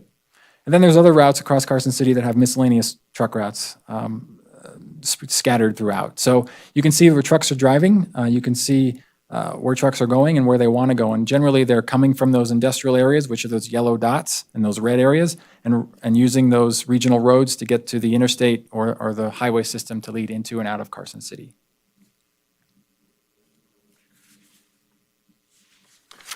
So we've kind of developed 3 possible alternatives, and we can mix and match any of these as the RTC would like. But essentially, one possible alternative is to maintain or enhance the existing resolution. We could do nothing, or we could add additional truck prohibited routes and associated signing. We could potentially revoke the existing resolution and remove all associated signing and all associated truck prohibited routes and designate nothing going forward. Let trucks go the most efficient way they're going to travel. Or we can provide some combination of navigational guidance where we move forward with a new resolution to potentially remove some of the truck prohibited routes and provide new additional guidance through updated signing and other methods to direct trucks to where we believe the most efficient and most appropriate roads are for their ingress and egress throughout Carson City. So that map is included on Exhibit 4, which was included in the staff report. And essentially, this one doesn't show any of the current truck prohibited routes, but it does show the potential locations where we would provide some additional navigational signage. And so that would include up at Arrowhead Drive. It would include along Fairview Drive, directing folks to the freeway interchange.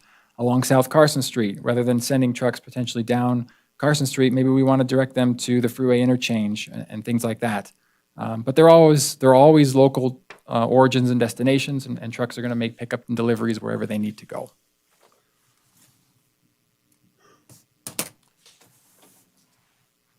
So our recommendation,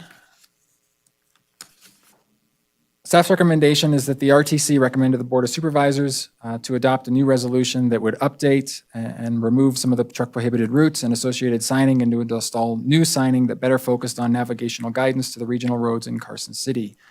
So this navigational guidance is really based on those factors that are listed on the screen, and focusing on what trucks are actually driving on and our roads that are appropriate for trucks to drive on here in Carson City.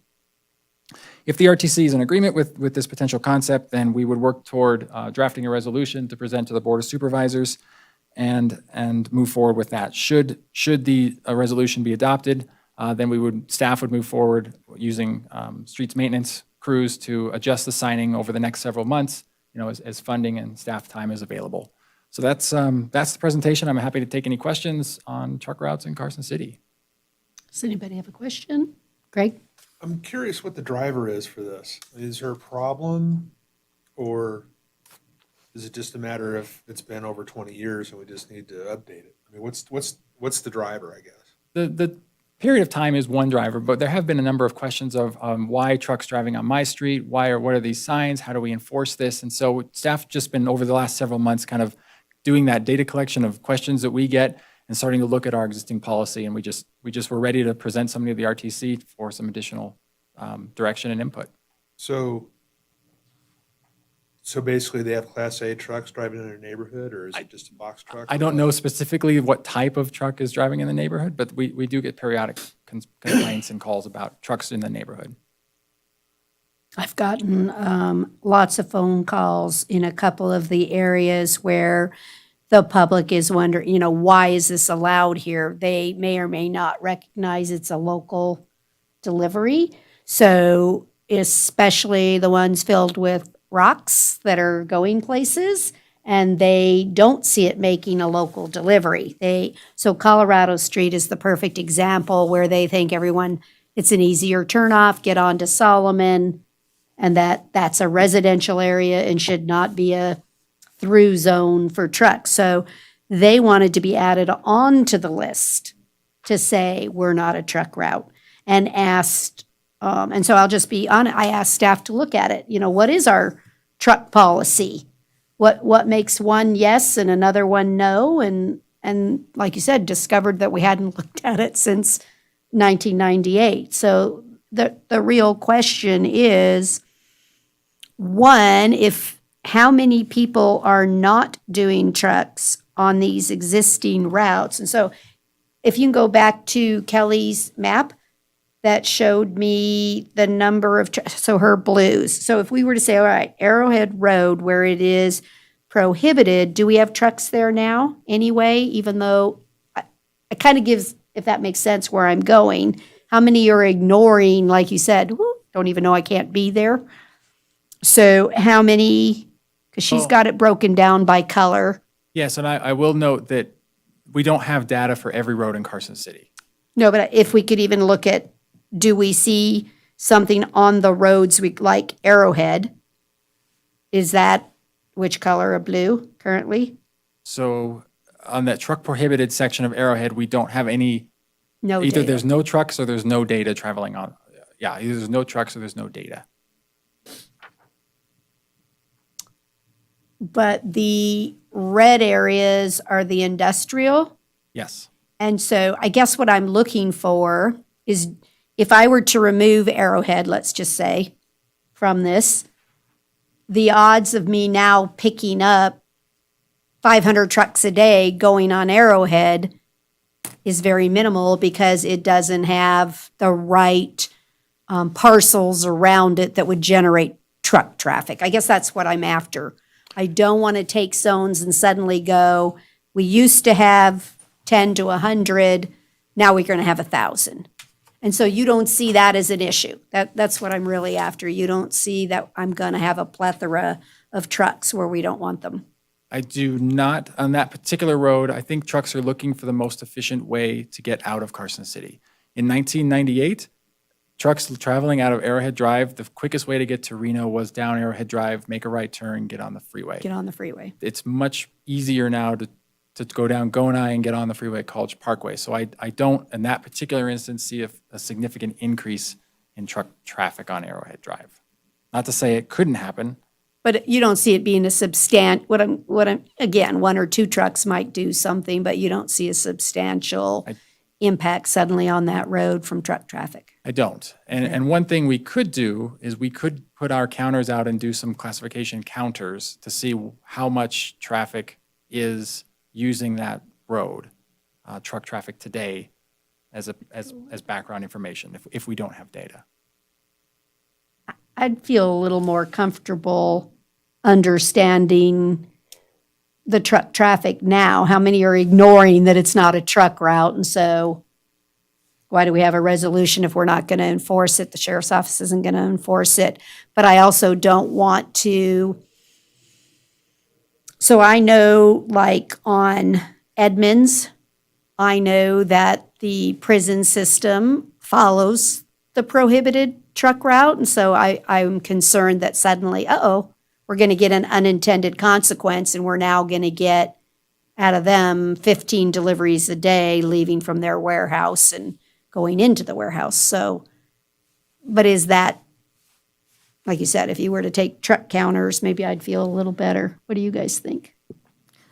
I would feel better with truck counters. The counter. Especially, I just think about Clearview, and I think about the development that's taking place.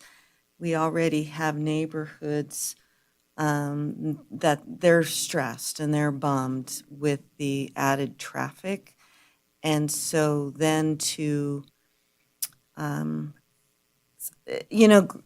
granted, taking away the signs isn't in and of itself encouraging more trucks, but it now becomes an option, and we don't know which trucks aren't driving there because they really do want to follow the rules.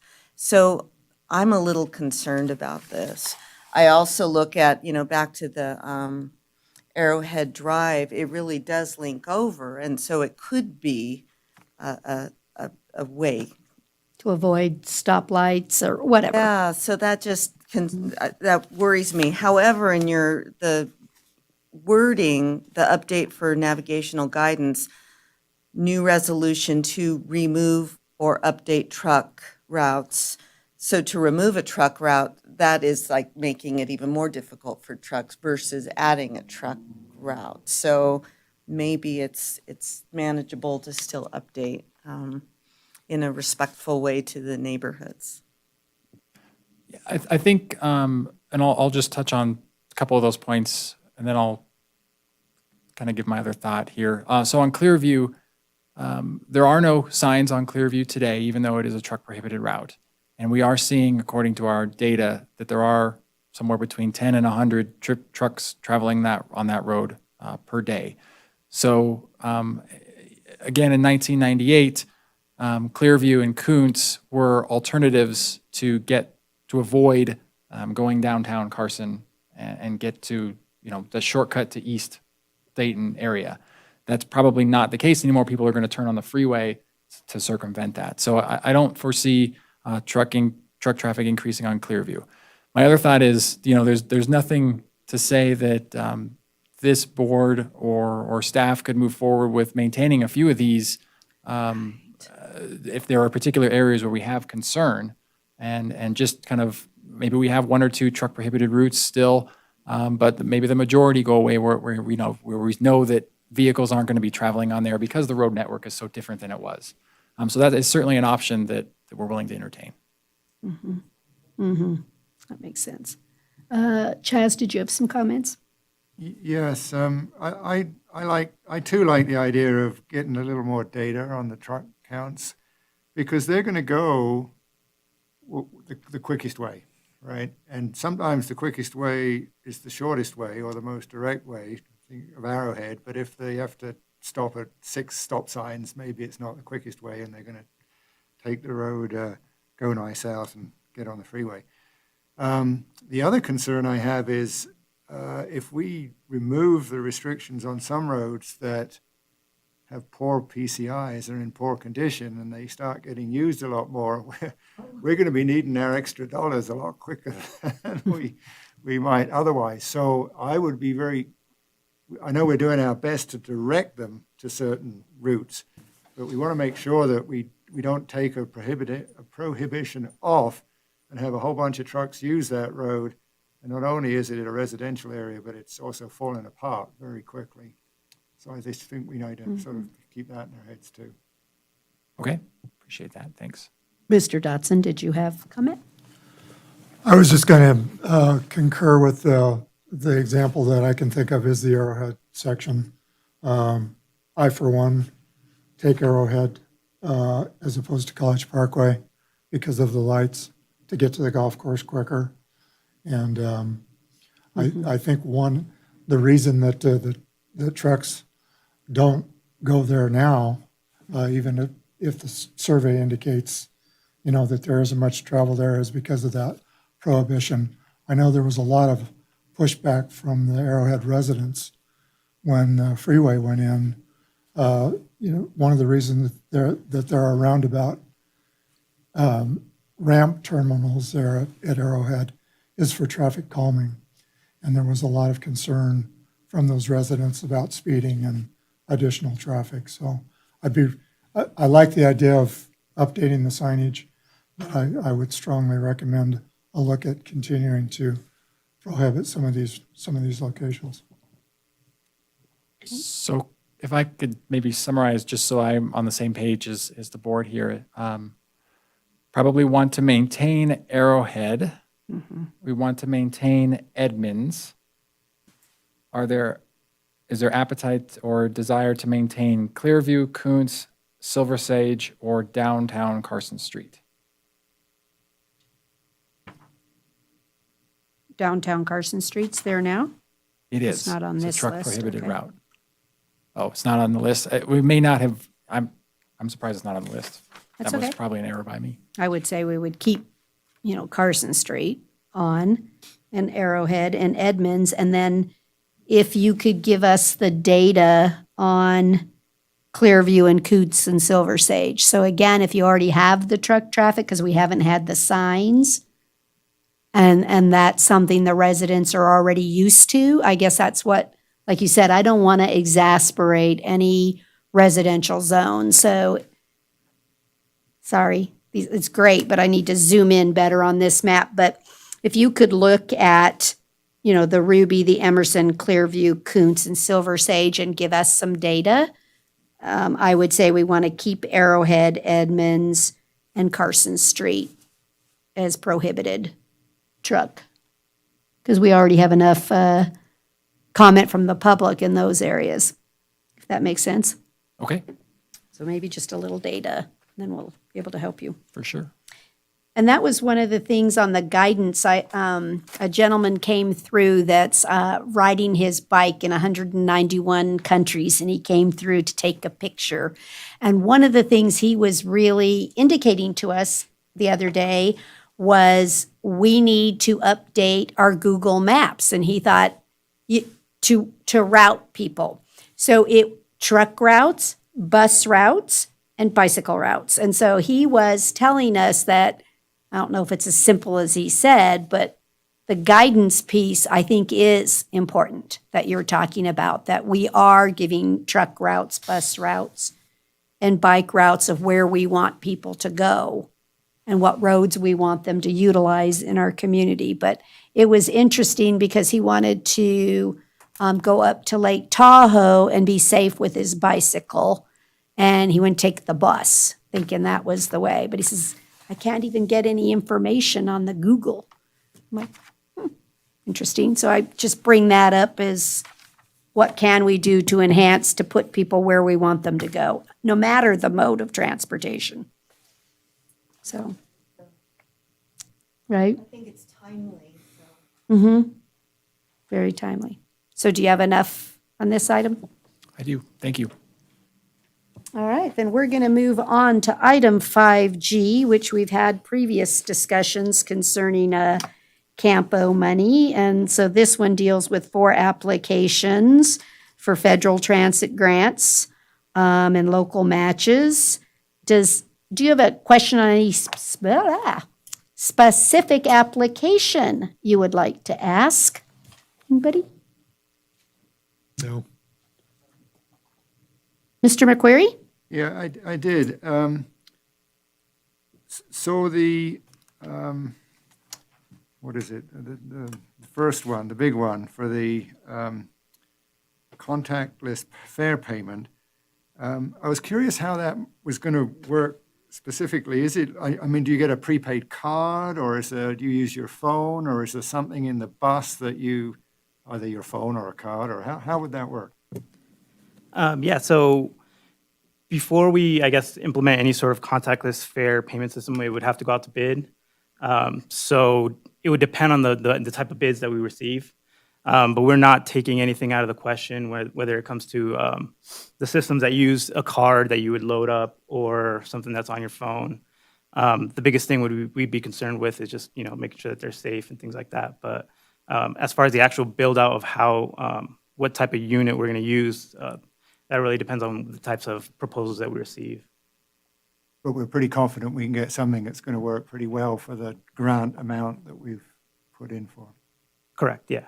Okay. Yeah, I think it's a great idea. So, I think for me, what I'm looking for in the contactless one, assuming that the pieces of equipment are not bus dependent, right? So it's portable. I don't have to keep rebuying equipment. And that we make sure whatever methodology that we're going to do is what the users of the bus system have. So Is it that we load a card because that's going to hit 80% of the public that uses the bus? Or does everyone, like you said, have a cell phone now and it doesn't matter?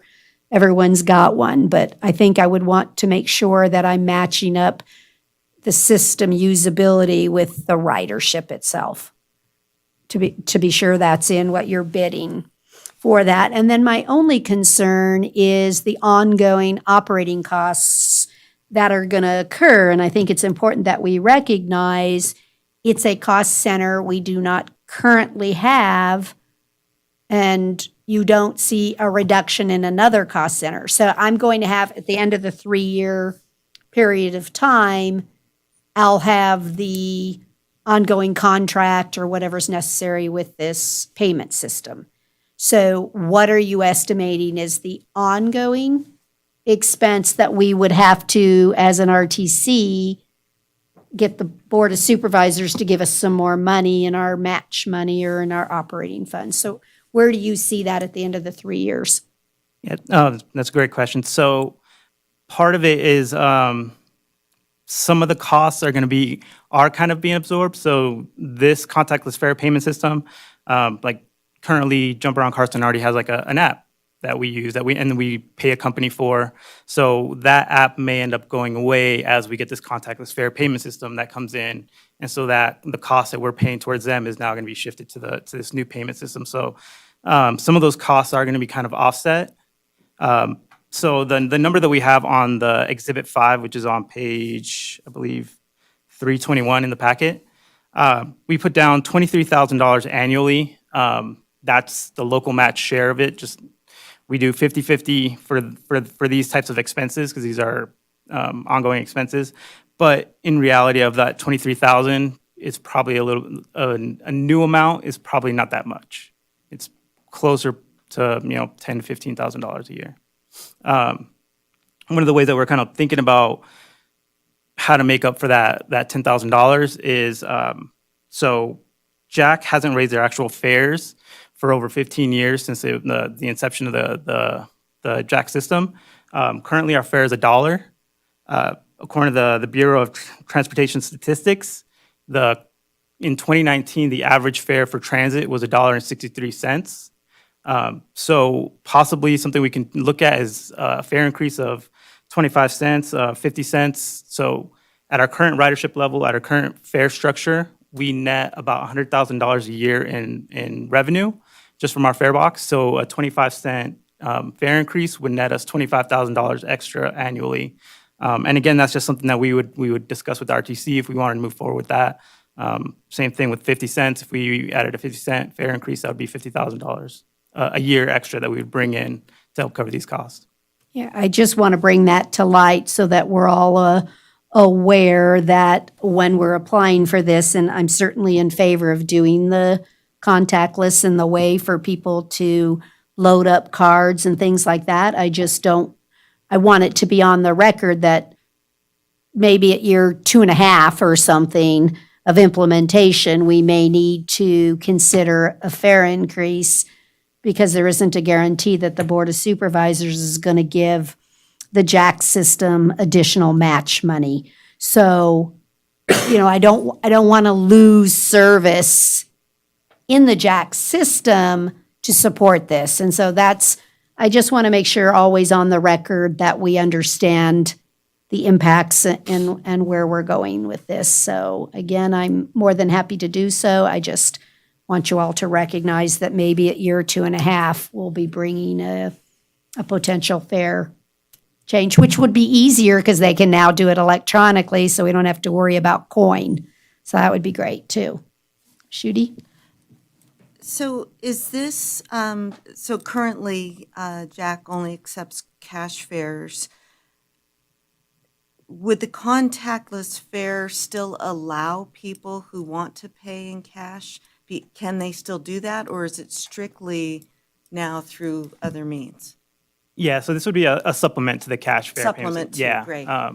Yeah, there's been studies that kind of show that if you take away the cash side of it, then you're starting to reduce the amount of people that will actually ride the buses. So we want to make sure that we're keeping that same base, but adding more ways to pay.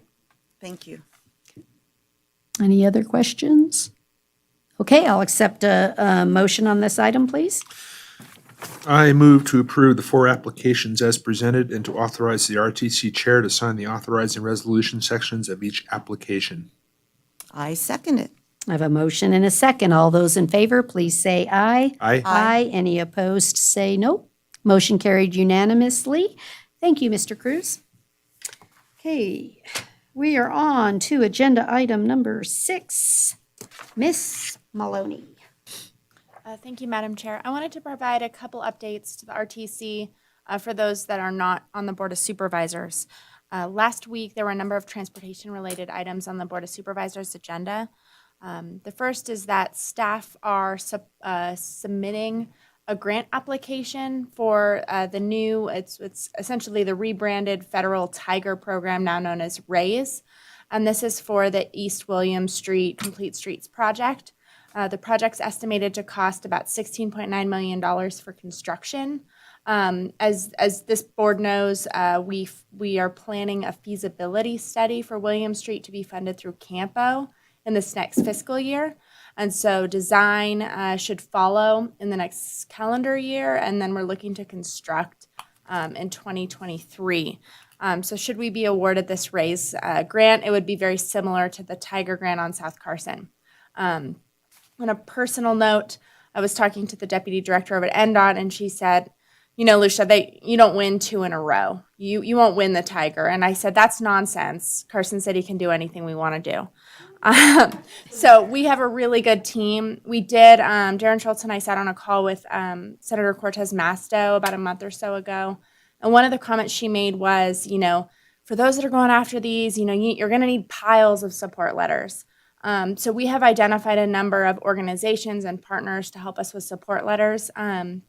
I would put this out there if you're a member of the public or one of you here, if you work with, are part of, know of an organization that would support our William Street project, please contact me. We have a support letter template. I can help you out. It's super easy. And so I wanted to put that plug in there for that. So the grant applications are due early July. So we're looking at securing support letters by probably the first week of July.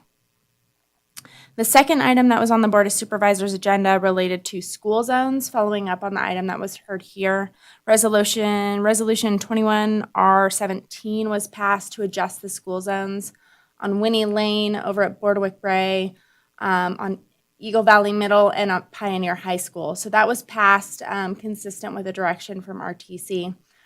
Subsequently, we're going to install the revised signage, and that will be part of the school zone signage project that you all approved here.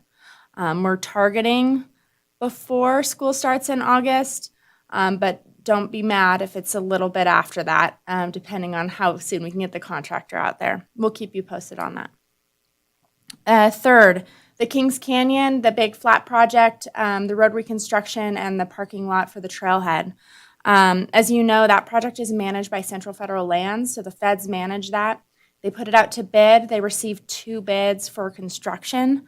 They determined that Hooker Creek Construction was the lowest responsive and responsible bidder. They were under the engineer's estimate. So this project, because the feds run it, they spend the money and then they invoice Carson City for our 5% local match. So however it turns out at the end, our local match will be reduced proportionately by a little bit. They're going to award that construction contract end of next week, and construction will start early July as planned. Our very own Chris Martinovich is going to be out there regularly supporting the neighbors. So any questions or concerns, please don't hesitate to reach out to our staff as we move forward. And then finally, that traffic impact study effort, that went to the Board of Supervisors as well. Staff provided sort of the summary that we've provided, that we got from RTC, from Planning Commission, and from the Advisory Committee. The Board of Supervisors provided really good direction to staff on some possible options and a framework. Staff are going to go back to the Advisory Committee over the summer, and then we'll be back to RTC probably in the fall with some more concrete recommendations and details. That concludes my report. The street operations report for April was also included as item 6B, and I'm happy to answer questions on that as well. Does anyone have any questions? Mr. McQuarrie? Yeah, Lucia, have you asked Muscle Powered for support for the William Street project? We are, if we have not already, we will be. Dirk is leading that effort. We intend to reach out to Chelsea if that's okay with you. Oh, no, great. I just thought I'd mention that if you hadn't already. Thank you. And I just wanted to thank you, your presentation today. It was really helpful to hear about, just what's going on and the why behind the cost for transportation. So thank you so much. And then also just the advisory on the traffic and all of that. That was really helpful at the board meeting. So thank you. And certainly, the Builders Alliance, I would ask them to do that template with you, but to do them from the individual businesses instead of just the association. He's got like 600 members or something, so if we need piles of thing, and Mr. Turner is a member of that, and he can maybe get your realtor groups.